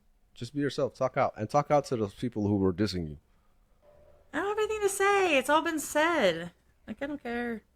And that's the thing is, it's like I don't care anymore. Like, who are you? Nobody. Hey, what the hell? Why are you dissing? I'm joking. No, Hey, but here's the thing. I mean, there's people that they think that they're the big cheese, wherever the fuck they are, right? They think that they got their dick swinging all over the place and that they can just insult anybody that they want to, and that's fine. Do you whatever you need to do. But I promise you, like, I'm not the one. I mean, I'm not gonna flex like that, but I promise you, if I needed to, I could. Shit. And if let me just say it this way. I don't have to flex because I have a lot of people who'll do it for me. Oof. That's what I'm talking about. Let them know. Let them know, cat. No, I'm just saying. Shit. It's like now start dropping names. Now start dropping. Who was it that you? I'm sorry, dropping names for you. I don't remember who. No, I've been dissed twice on record. The Man, first fuck one was that shit. The first one was taken down. Oh, that's some pussy shit. They walked it back. Who was it? This was Menacing Threat Productions, MTP. I don't even know who the fuck that is. Talk shit. It's over. Like, it's way in the past. He walked it back. Like, I can't make him look any worse than he already did to himself. So, and he's banned from the competition. So, his loss. I don't care. Talk shit. I don't want to talk shit. Okay. But it's fun, It's just fun a little bit. No, I do talk a lot of shit, but I'm like trying. People keep telling me to like be nicer, be better, be kinder, and I'm trying, and I'm not good at it. I'm Fuck not that. fun. What's it? Be nicer. Oh, hell no. Get away. Man, people kinder, tell me, like, maybe. Be kinder. I'd be like, get away from me. Why are you talking to me? Be kinder. Man, I went off on Knox Bond though. Yeah, I went the fuck off on him. I was gonna do a lyric video because I don't rap. Yeah, that's difficult if you're engaging in a rap beef and you can't rap. Then that's hard. Then it's just like, oh well. Well, I mean, it was rude. I thought that I had something to say. So I think the next day I wrote it and I was like, well, this is stupid because now I can't do anything about it. Because I can't. I should have done a spoken word and like made it corny as fuck. Like, found some stairs to walk up and down. Not washed my hair for like 6 days. Yeah. Smoke crack. Just a little bit of crack. Yeah. Are you going to include this or are you going to cut that out? I'll probably include this. Okay. Yeah, because I don't know where sometimes you're like, I might cut this out. I'm like, I don't know. It depends. There's certain things that I don't cut things out for the most part. But when I say I'm going to, I will. Oh, okay. Yeah. Because, and there's a difference. I do not censor what's said. Fuck, shit, bitch, cunt, dick, whatever. I don't censor anything. However, some things in a conversation come out that don't necessarily, isn't anybody's fucking business. I mean, it's just that simple. Sometimes it's just nobody's fucking business. Now, if it was and the problem with the live streams, though, was that I had one person who accidentally said something that they weren't supposed to be saying, like, publicly yet. And so it was live, and there was nothing I could do about that. Yeah. And what happened? It just sucked. They got fined. What? But oh, it's like a legal thing. Mm-hmm. Yeah. It was okay. A legal thing. Like, they had a contract that they were gonna like collab with something, and they let it slip, and it was an exclusive for me. See, but now I'm curious. Who is it? Well, that's the thing is that if you didn't catch it at the time, I didn't make a big deal of it because I didn't want to like get them in trouble. But when was this? Last year. Oh, bro, I'm not even keeping up with what's happening this year. So yeah. No, I've done like I said, I've done over 170 interviews with all different people. Some of them multiple times, but like all different artists and bands and everything. Okay. And content creators. Okay. I've done over What? 100. You do interviews? Don't fuck with I've me. done over 100 million podcasts. It's not that with many. People have done celebrities. like hundreds of. No, they've done thousands. I done a few, yeah. I done a few, but I don't do them like a lot. I mean, Well, that's what I do though. yeah. I mean, I get it. I'm just like you were just flexing on me real quick. I was like, damn, okay. That wasn't a. That was I was. I was flexing real quick. I was like, damn, I. Did you have Black Pegasus on? Not yet. Because I was gonna ask him, but then he had a kid and stuff, and I didn't want to. And he was really busy. He's always busy, so I was like, I felt bad. Why you think I'm not busy? I asked you, and you said it was. Oh wait, cool. yeah, I you didn't. didn't ask BP. I BP. didn't ask him We're because calling him out now. BP. No, I'm playing. I He'd haven't do asked it. him yet. I He'd asked do you it. first. Oh. No, you asked Cliff first. Oh no, Cliff and we've done so many of them. It's ridiculous. I've for years. Okay. His first interview with me was like 2 years ago. I asked you back then, but you were too busy in your chat and you didn't answer me. So What the fuck? I didn't see it. Like, hold up. Let me see this shit. Let me look at this damn DM. it wasn't in the DMs. I told you it was in your chat. And 2 you're like, years yeah, ago that in my sounds chat. cool. Oh shit! It's been That was like, yeah, when you shit, were was like, that long. it was a long time ago. It was like when you were under 5,000 subscribers. Oh damn! You've been OG like that, which I Yes. totally remember. Absolutely remember this stuff. You know. When you I were appreciate dropping Thank you. videos at the beginning, like everybody was actually dropping videos before you started doing live streaming and stuff. And it started as usual because that's how I find new people sometimes, is because I'm looking for a certain vibe. I don't need anybody to be like a Tom fan or stan, let's just say. I Yeah. just need someone that is actually going to be open enough to listen to independent music and not just like mainstream and stuff like that. Yeah. Which is why, some of those artists I purposefully search for to try and find new people. Back Yeah. then, I don't do that anymore. I don't have fucking time for that. So if you're not on my list already, sorry. But yeah, you had done me and Heidi used to compete to who would get the comment first on new, and I would drop it in my server 3 years ago. I'm like, dude, you got to check this guy out. Anthony Ray, he's fucking awesome. You got to check him out. I was telling everybody in my server. Thank you.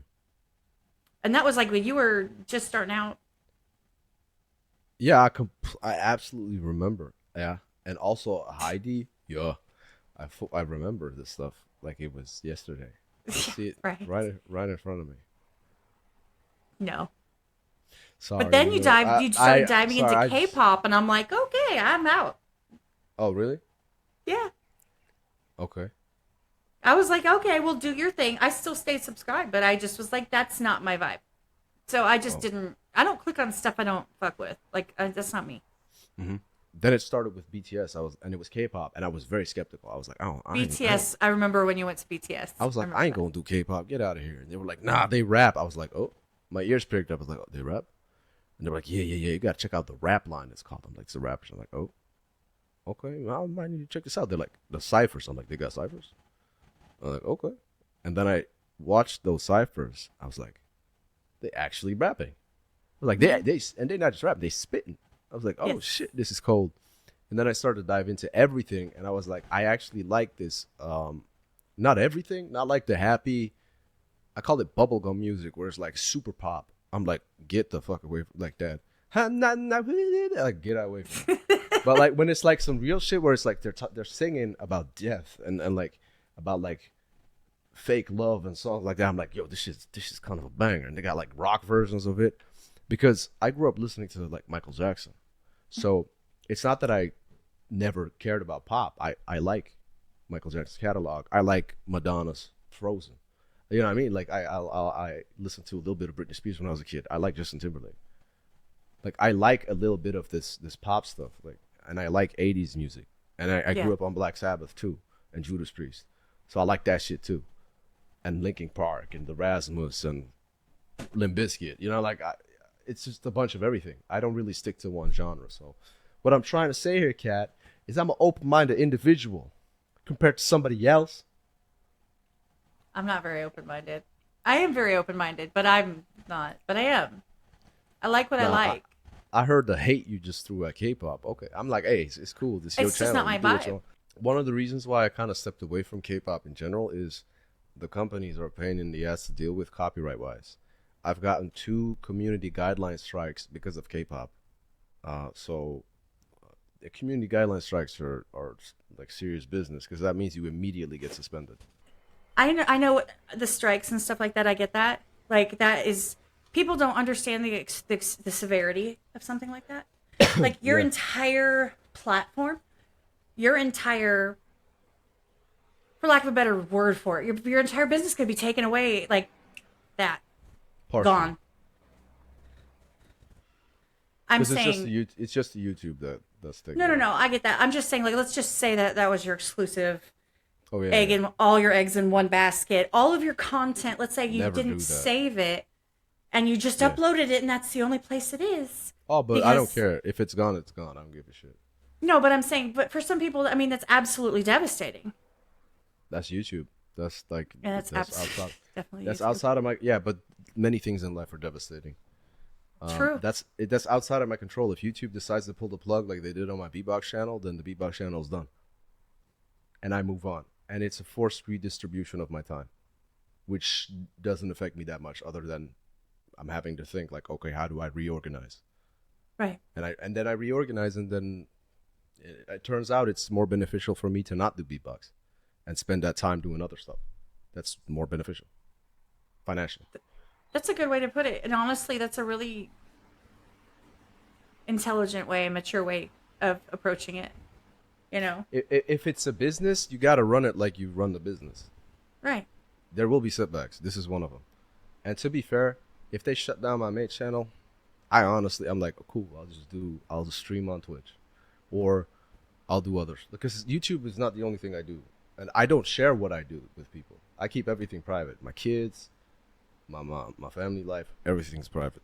Because I want to live a private life outside of being the quote unquote the fucking content creator. YouTuber. Fuck that. You're a YouTuber. Look, Aw.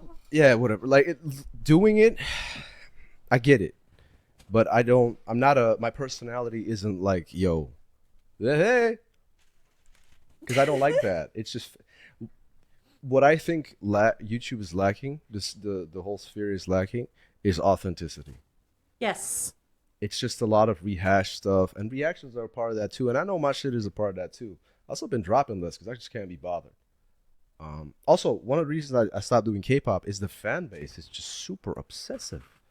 Yes. It's ridiculous. I'm like, man, y'all, I'm just trying to make these videos, give my insight on this stuff because y'all really want it, so I provide. I earn nothing off of K-pop.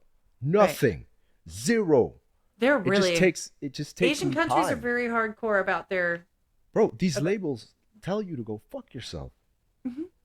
These labels are like no joke, and they will take you to court. I don't fuck around with those K-pop labels. Yes. And then people are like, why don't you do it anymore? I'm like, well, because of the copyright shit. And also because of y'all. Y'all are fucking crazy. See, I don't get it on that level. Obviously, because I don't do reactions. I see being in the chats and being hand in hand with a lot of different content creators. Anyway, I see it a lot, and I see the fan bases that are toxic as hell. I see where the people, and not every single person in the fan base. It's partially those people. But it's because the fan base is so large that the portion that is toxic is like as big as a Western artist's fan base, because their 10% is 100% of this artist in the West. See, I also don't like when people like go, and I see it all the time in the comments where people are like, okay, so, and I've said this before, like, so the cat walked by and the breeze was going and my air conditioner kicked on and it made me think of this lyric about a flower in Vienna. What? I don't need the backstory.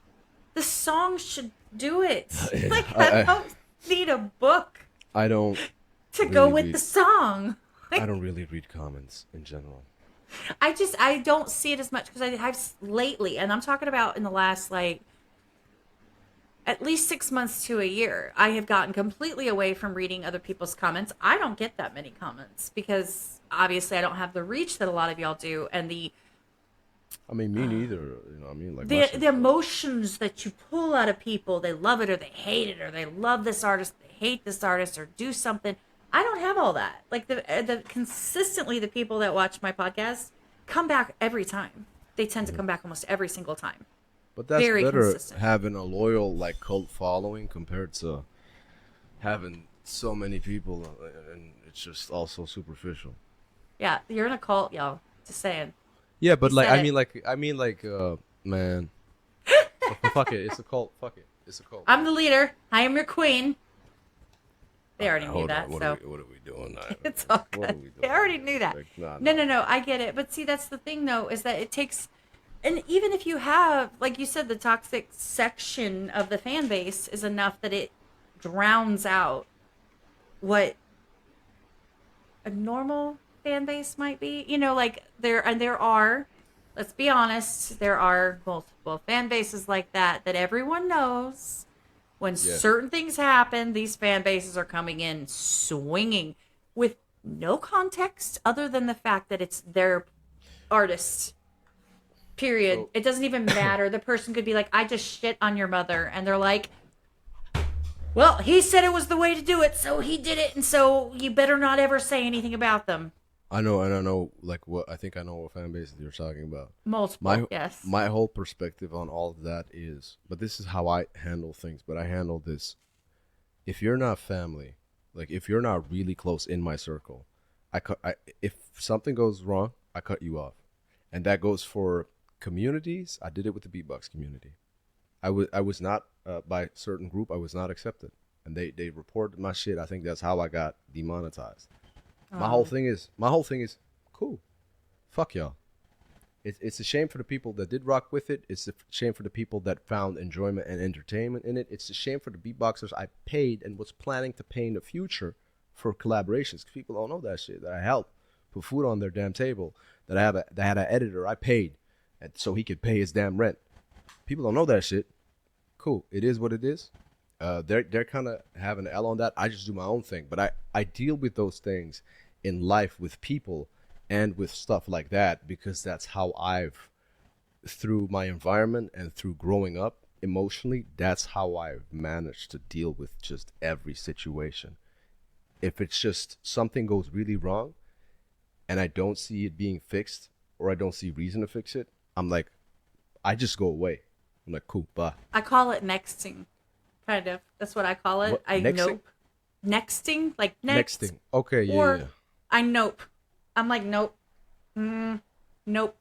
Like Yeah. if people are, if they are in a negative, if I constantly have to explain myself, if I constantly have to change my personality to fit into their conversation because they just cannot seem to give and take, if they're rude or if they're nasty or if they smell weird, like, But nope, I'm why out. would you even change who you are to begin with?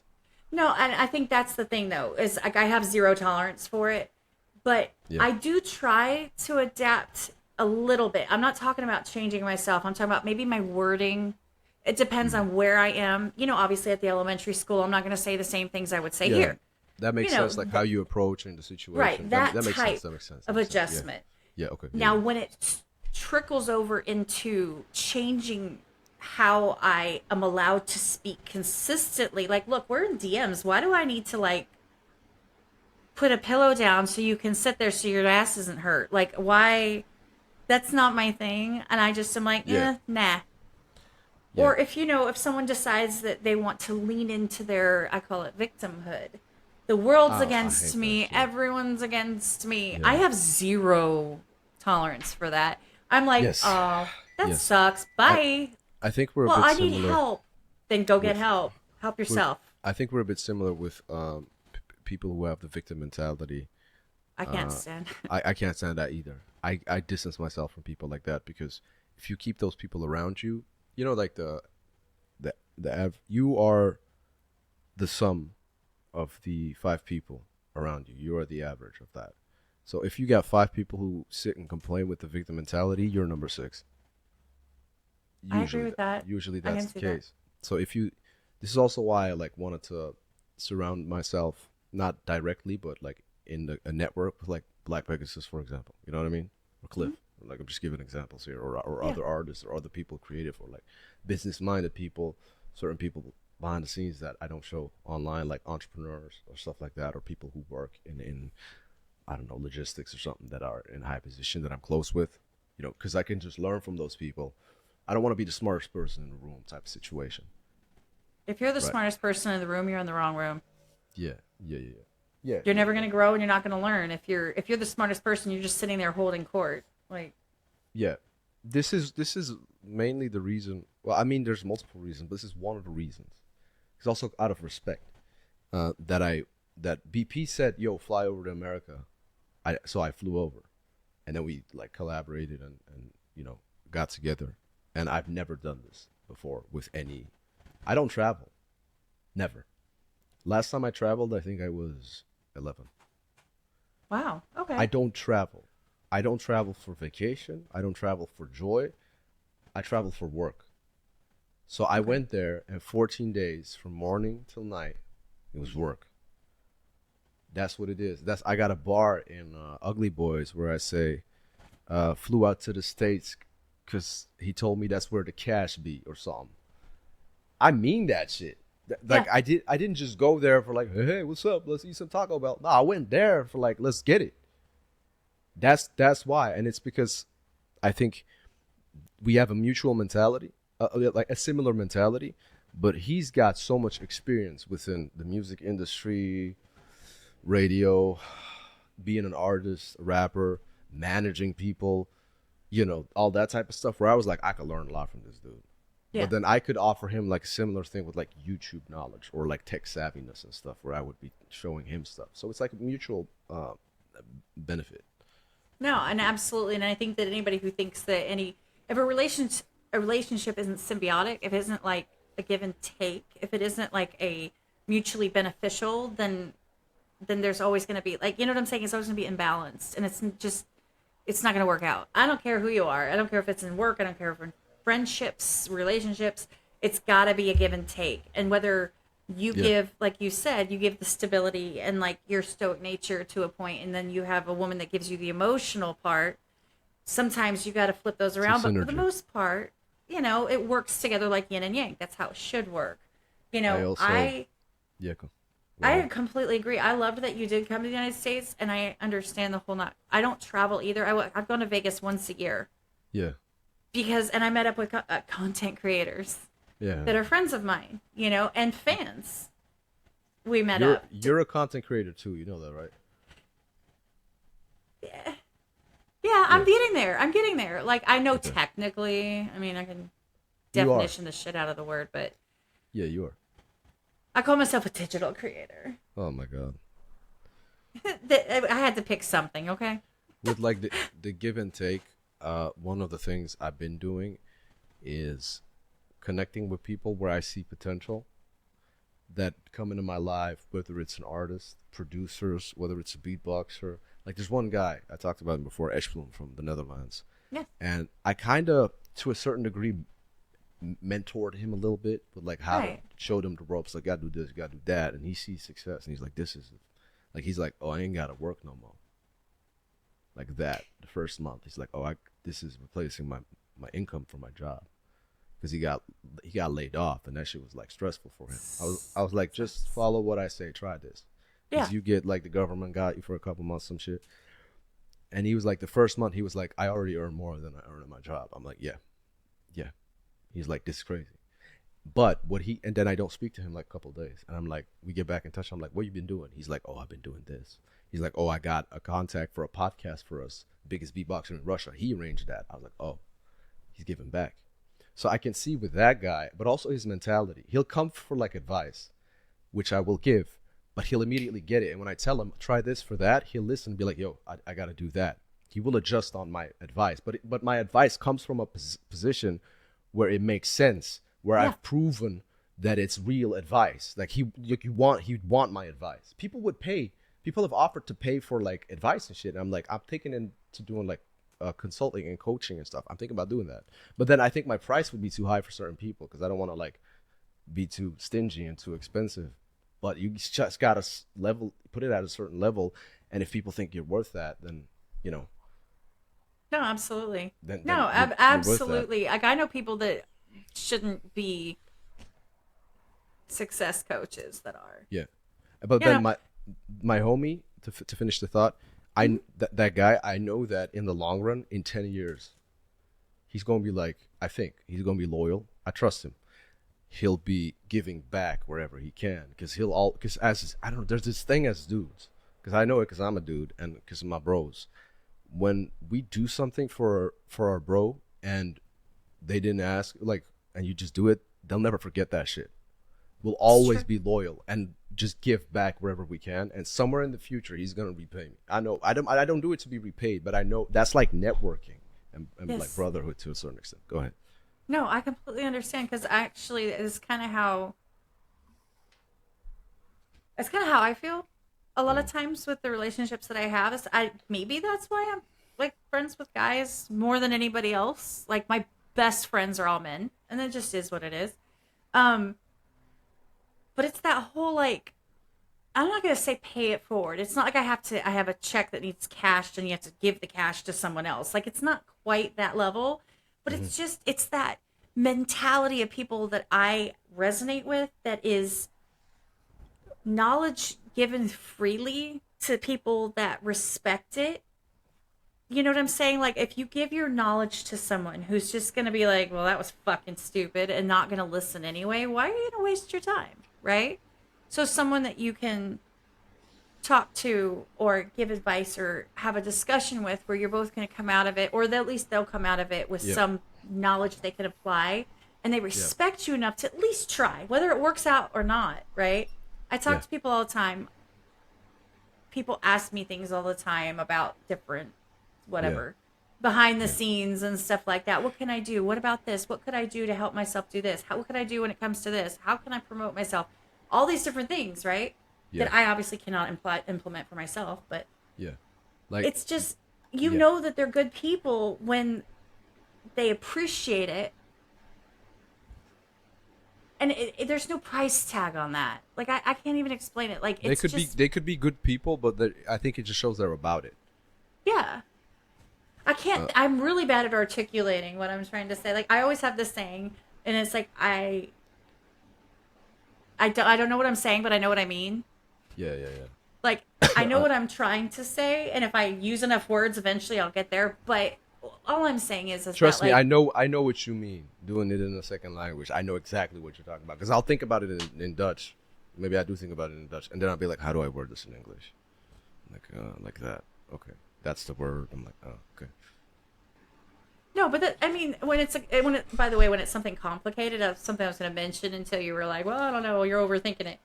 When you overthink things or you think very deeply about something, people that are multilingual tend to split to their native language.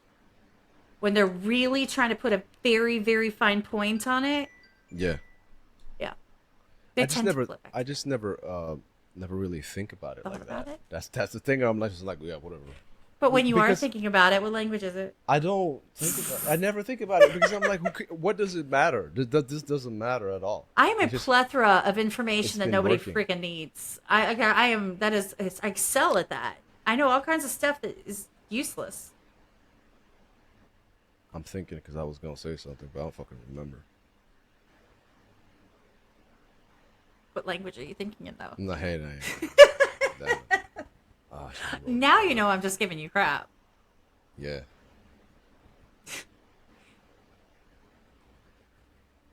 I'm legit going back in my mind in English now.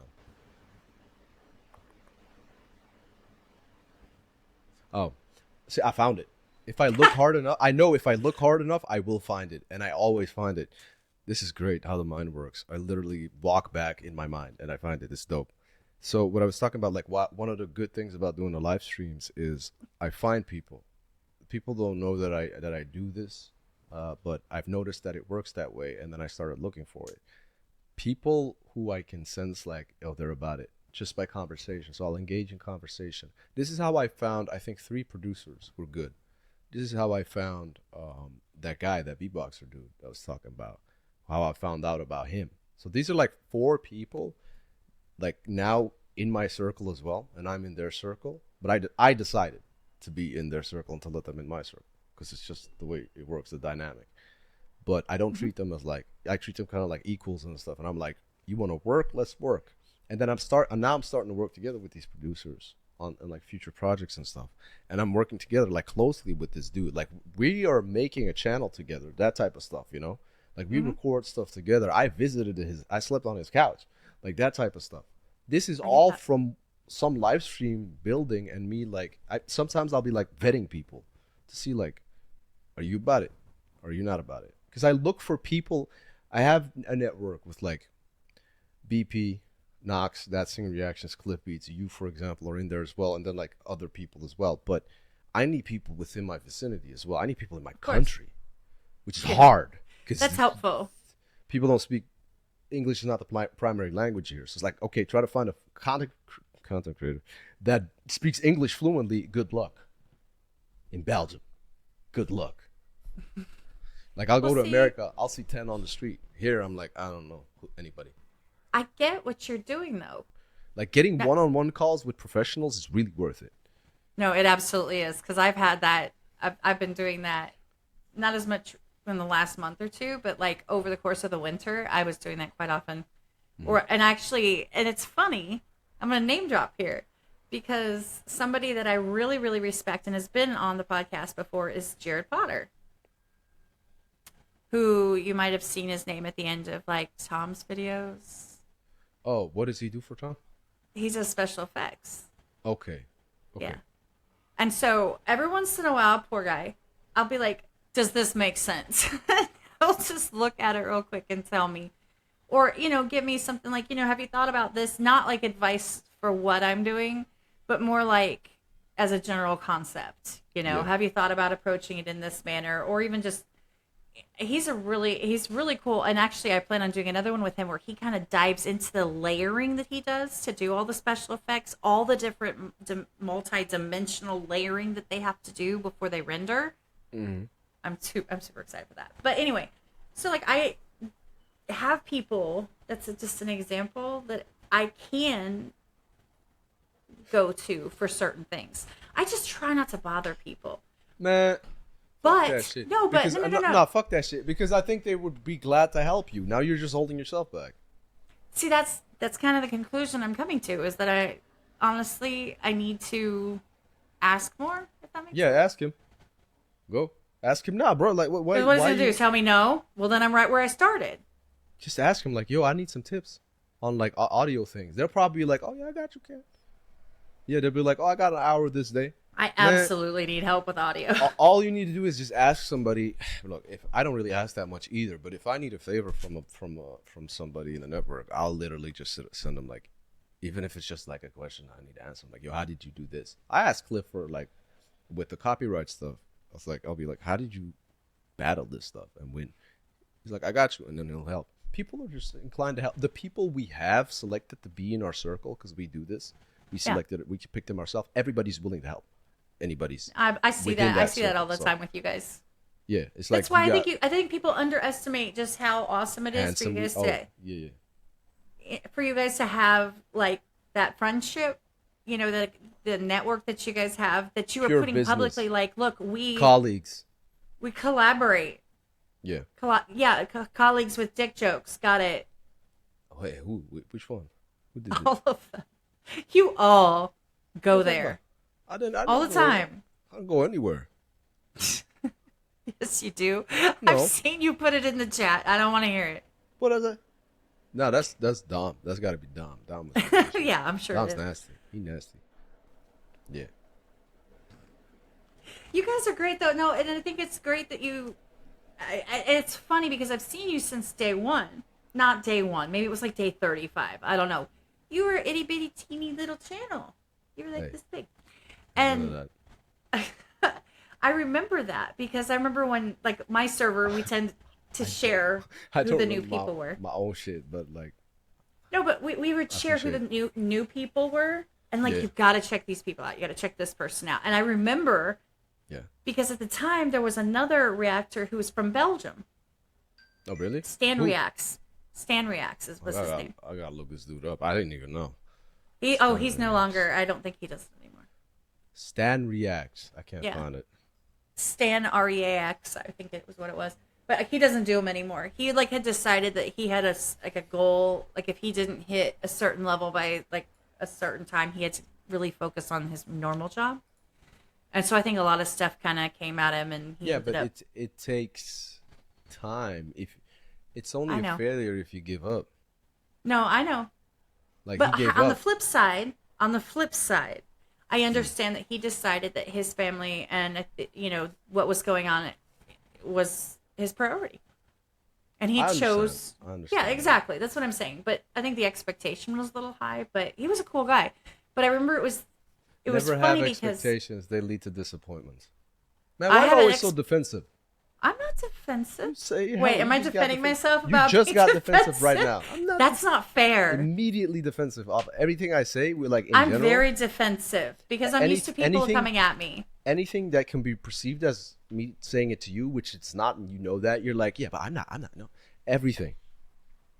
Yeah, this is third position. This is the third. No, position. You're right. You're absolutely right. I'm used to people coming at me though, so that's like my. Yeah. I have a. It's like a trigger. I can't help it. I'm immediately like, but I'm different. But I do things differently. But I don't think that way. Thanks for calling me out. Appreciate that. You're funny. I'm not saying it. I know what it is. You can try. I was like, nah, you're not gonna catch me up like that. I'm kidding. Do you know the ligma disease? The what? Ligma disease. No. Ligma nuts.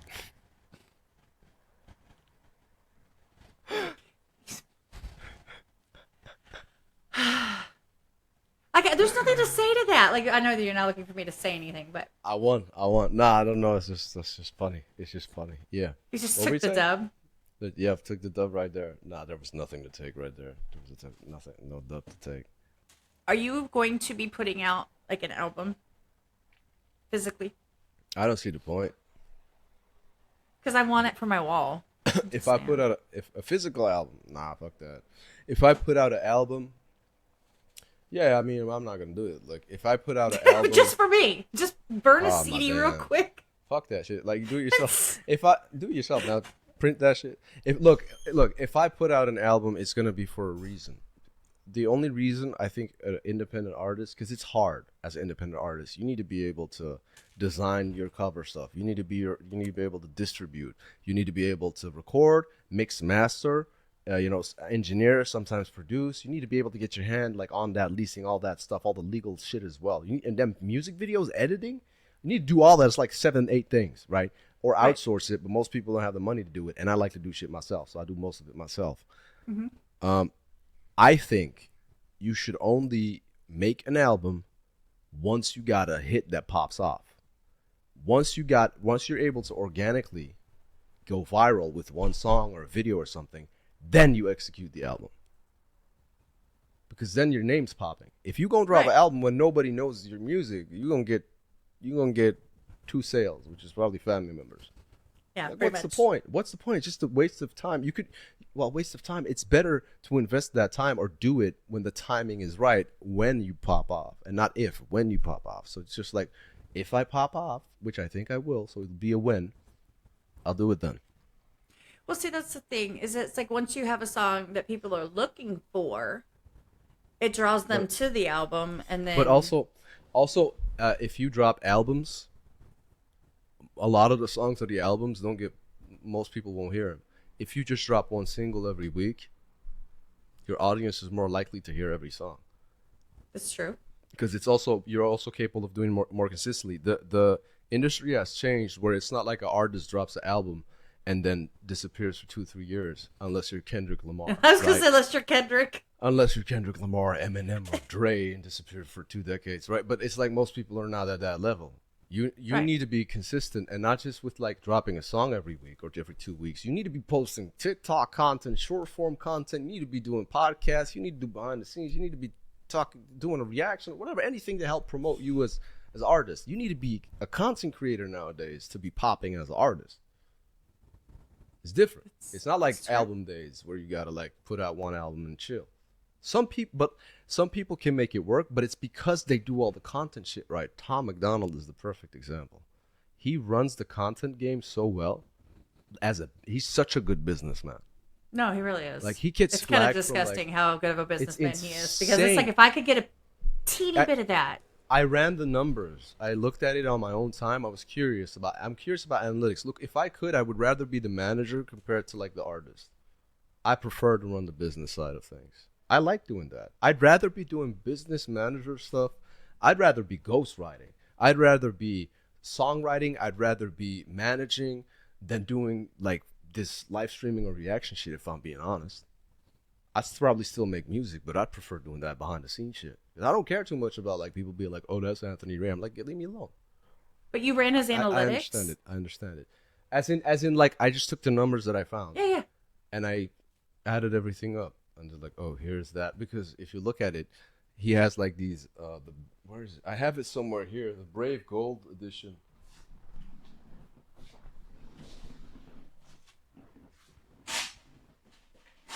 It's like in the middle of these Ren albums, right? Yeah. So I got a few Ren albums. I was looking on my wall. I know I have it there somewhere. This is the Brave, I think the Gold edition where they both signed it type of shit. But I to support, and I also thought it was dope merch. I have their bomber jacket. I have the jersey. I have their flag. Bro, I got like... You bought a merch pack. That shit was like $180. And they sold out. Yes. And just this album is like, I don't know, 25, but I think it went up to 50 if you want to sign one or something, which I get. Do your merchandise. I ain't complaining about that. But if you run the numbers, you're like, oh, these dudes are getting banked because it's independent. They own their masters. They, bruh, just the merch, the physical copy thing where he does like, with this one, I think it was also on distribution platforms, but like he has so many albums where he would just only do physical, CDs, and then later he might release a music video, which he did recently. They all sell out. They do.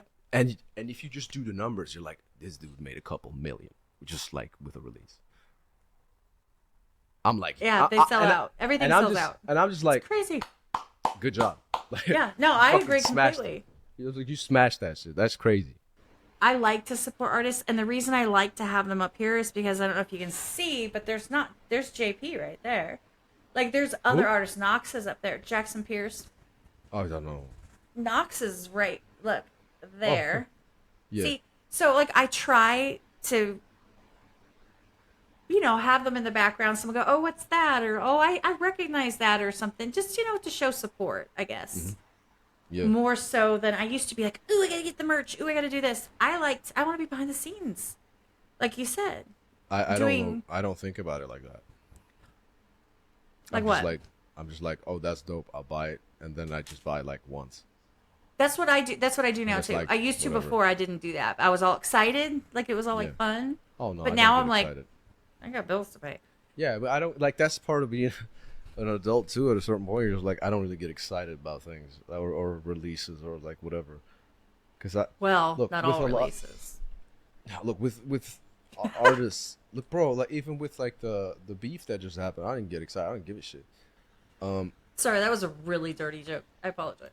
Well, you nasty ass. It's cool. I knew this was how you actually were. You were the one putting the dick. Oh no, I absolutely am. Okay. I don't know who told you any different, but yeah, absolutely, hands down. Cliff. What? Cliff was like, she's the nicest, well-behaved, like. Oh shit! Anytime anybody starts talking dirty in his chat, he's like, it's Cat's fault. He did every time. He didn't say that. Okay. I'm sure he didn't. He knows better. Damn, you distracted me again, woman. You don't get excited like that. I think it's just like you get older and you start realizing none of this shit really matters. And True. It's cool.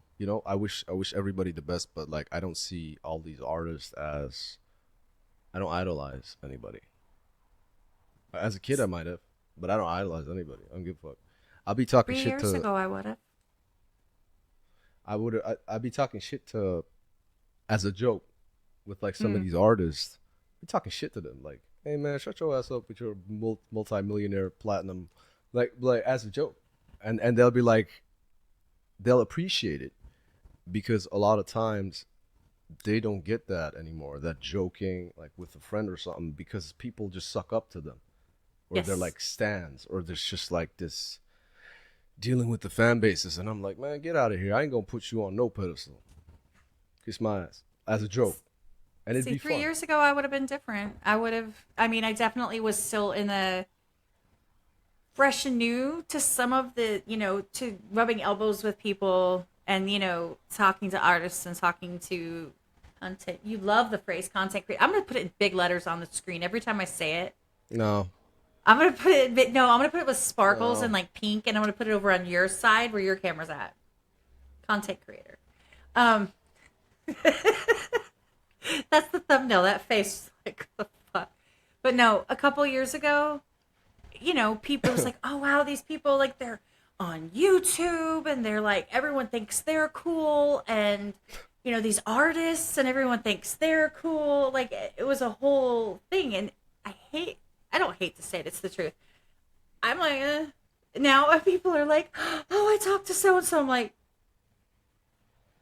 I don't know what to say, because like I see you as my peer versus I don't have you up in any pedestal at all. No offense. wait, what is like peer? What does that specifically mean? My equal, Okay, yeah, a okay. colleague yeah. level, Yeah. versus you being Okay. here and me looking up, going, "Oh hi." No, but I don't want that. I don't think any of these artists want that because it's just, in the end, it's just two people having a conversation. No, exactly, and that's kind of what I try to bring to having people here is Yeah. having the opportunity to see you as a person versus, As a a lot of robot. people put you up on that pedestal or idolize, Yeah, I don't like that. But it comes with the territory. I know it comes with No, the it's territory. true. But I just don't, I'm like, man. It's a good, you Look, gotta balance it though, because, you I- gotta have the yeah, but people it's, that are gonna click, right? to me, it's all, I don't take it any way. I don't take the negativity or the hate in any way, or at least I try to. Sometimes you catch me on an off day. I'm be honest, we're human.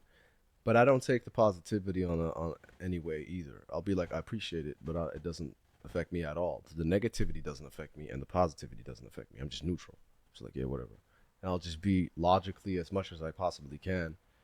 And this is part of stoicism, and it's just having that perspective and that mentality has benefited me so much through just life, through being a dad, through being a man, through being a son, through being a provider, and through being this content creator type shit. That the business breadwinner. It's just so much easier for me if I'm stoic. That Yeah, I'm like, I oh, get that. this is not too hard if I just remain composed, and if I just learn to control my emotions. Doesn't mean I can't show them. I'll deal with them, but I just won't show it that much. See, Except for when I like on a reaction, that's different. I allow myself to like, oh, ooh, like that's reacting with emotion. Oh, wow, that shit. okay, why did that make me think? The thought that you don't know the thought. I'm gonna tell you the thought is that just popped in my head out of the blue. Uh, Why does nobody react to porn?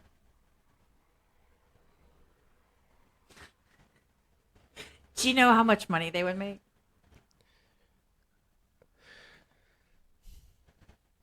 Because it's like you lose integrity. I think people do that. They react to it? I think so, but then they also get off on it while they're like watching it. I think I don't know think about all there's that. I swear I seen somebody do that. I wonder what platform would allow that. Yeah, damn it. Of course, the platforms where it's on. where the You would porn need is an on. overlay. Get it? Yeah. It's my overlay. Okay, go ahead and make that channel on that platform and do your thing. I ain't gonna judge. No, I don't know. It popped in my head. Hey, you were making the sounds.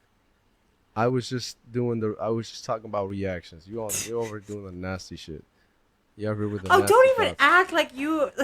I Like was you're not- Mr. I Innocent was- with a halo. I ain't never. I see there's a halo above me right now. I was not going there with that shit. You're an angelic motherfucker. I know what get Cliff is talking about now. He's right. What? That I'm nice? He's I right. know You he see didn't this? say You that. see this shit? I'm in heaven. I'm in heaven. Wait. Oh, I'm pausing so that I can put the sound in there.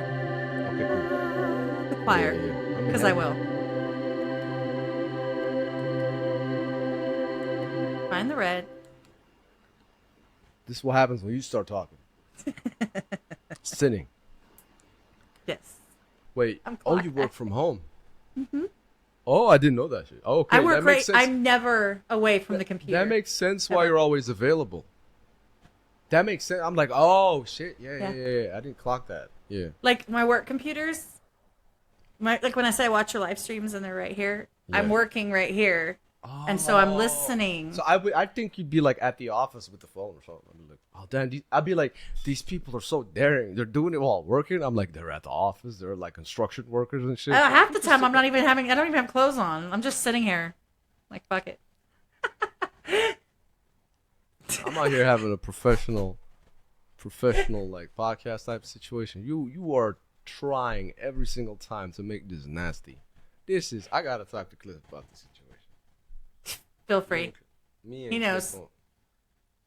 I appreciate you being here. Thank you for sharing your time and your insight and your content creation. I'll send the invoice later. Oh, yes, please do. And I will ignore it later. I don't. Guys, that's a joke. Oh, shit. It's like that. Damn, that's disrespect. Might drop a diss track. I've got one in the chamber. Just saying. Yeah, but you ain't gonna rap it. Just gonna text. Maybe I will. It's going to be... Well, you know what? I really should have done that because there ain't nothing that was worse than that one. Like, there's nothing that could have compared. Anything I would have done would have been better than what he fucking did. Yeah, so. I mean, he's not... I don't know how he's getting numbers. It's probably bot, but I listened to his shit. I'm like, bro, he had a video that was on Crank... I think it's Crank Lucas, his channel. Did you see it? Bro, and Crank Lucas is like this big YouTuber.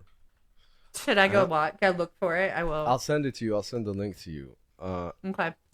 And I'm like, like, what the fuck? How did this happen? But no, thank you for being here. I appreciate it. And I'm going to definitely put everything down below, and I'm going to put everything everywhere. And I'm going to do some fun stuff and put glitter and sparkles on your side. Okay, whatever. Put the glitter on me. That's cool. And a halo. You're welcome. I appreciate you being here as well, doing what you're doing. All the sus stuff, whatever, man. Yeah, you don't put the glitter on me, put the glizzy on you. That's what's up. Yeah. Okay. All right. It's just all rhinestones. All right. Okay. You take care. I will talk to you later. If you need anything, let me know. Yeah. Seriously. Anything I can do to help. I appreciate it. I will. In the same. Do I just leave? Woke up, said I need to get me back. I don't spend it on shopping, I spend it on fam. My mother is sick, so I spend it on her. My daughters can have it, I'm lending a hand. The brothers that work on their channels, that work on their music, that stick to the plan. If I can count on you, then I'ma count you out, cause I can count everyone. I can count on a 1 or 2 hands. Shit, I meant one finger. Me, you get the middle one free. Nothing can graze me, I'm moving so effortlessly. Call me Wesley, the blood sucking pest in the scenes. My environment is my path. I take blames for all that I seen. My attire makes me demand, so I wear my heart on my sleeve. Independent and calm, I'ma write the rapper so these yeah, lines of ink on my arm, on the lines of wisdom I bleed. You're not a lion, homie, you're sheep. You a lion, show me your teeth. You know lions lead, but when lions bleed, they don't die of old age, they feast on them. Push them off for the cliff, put the beat on them.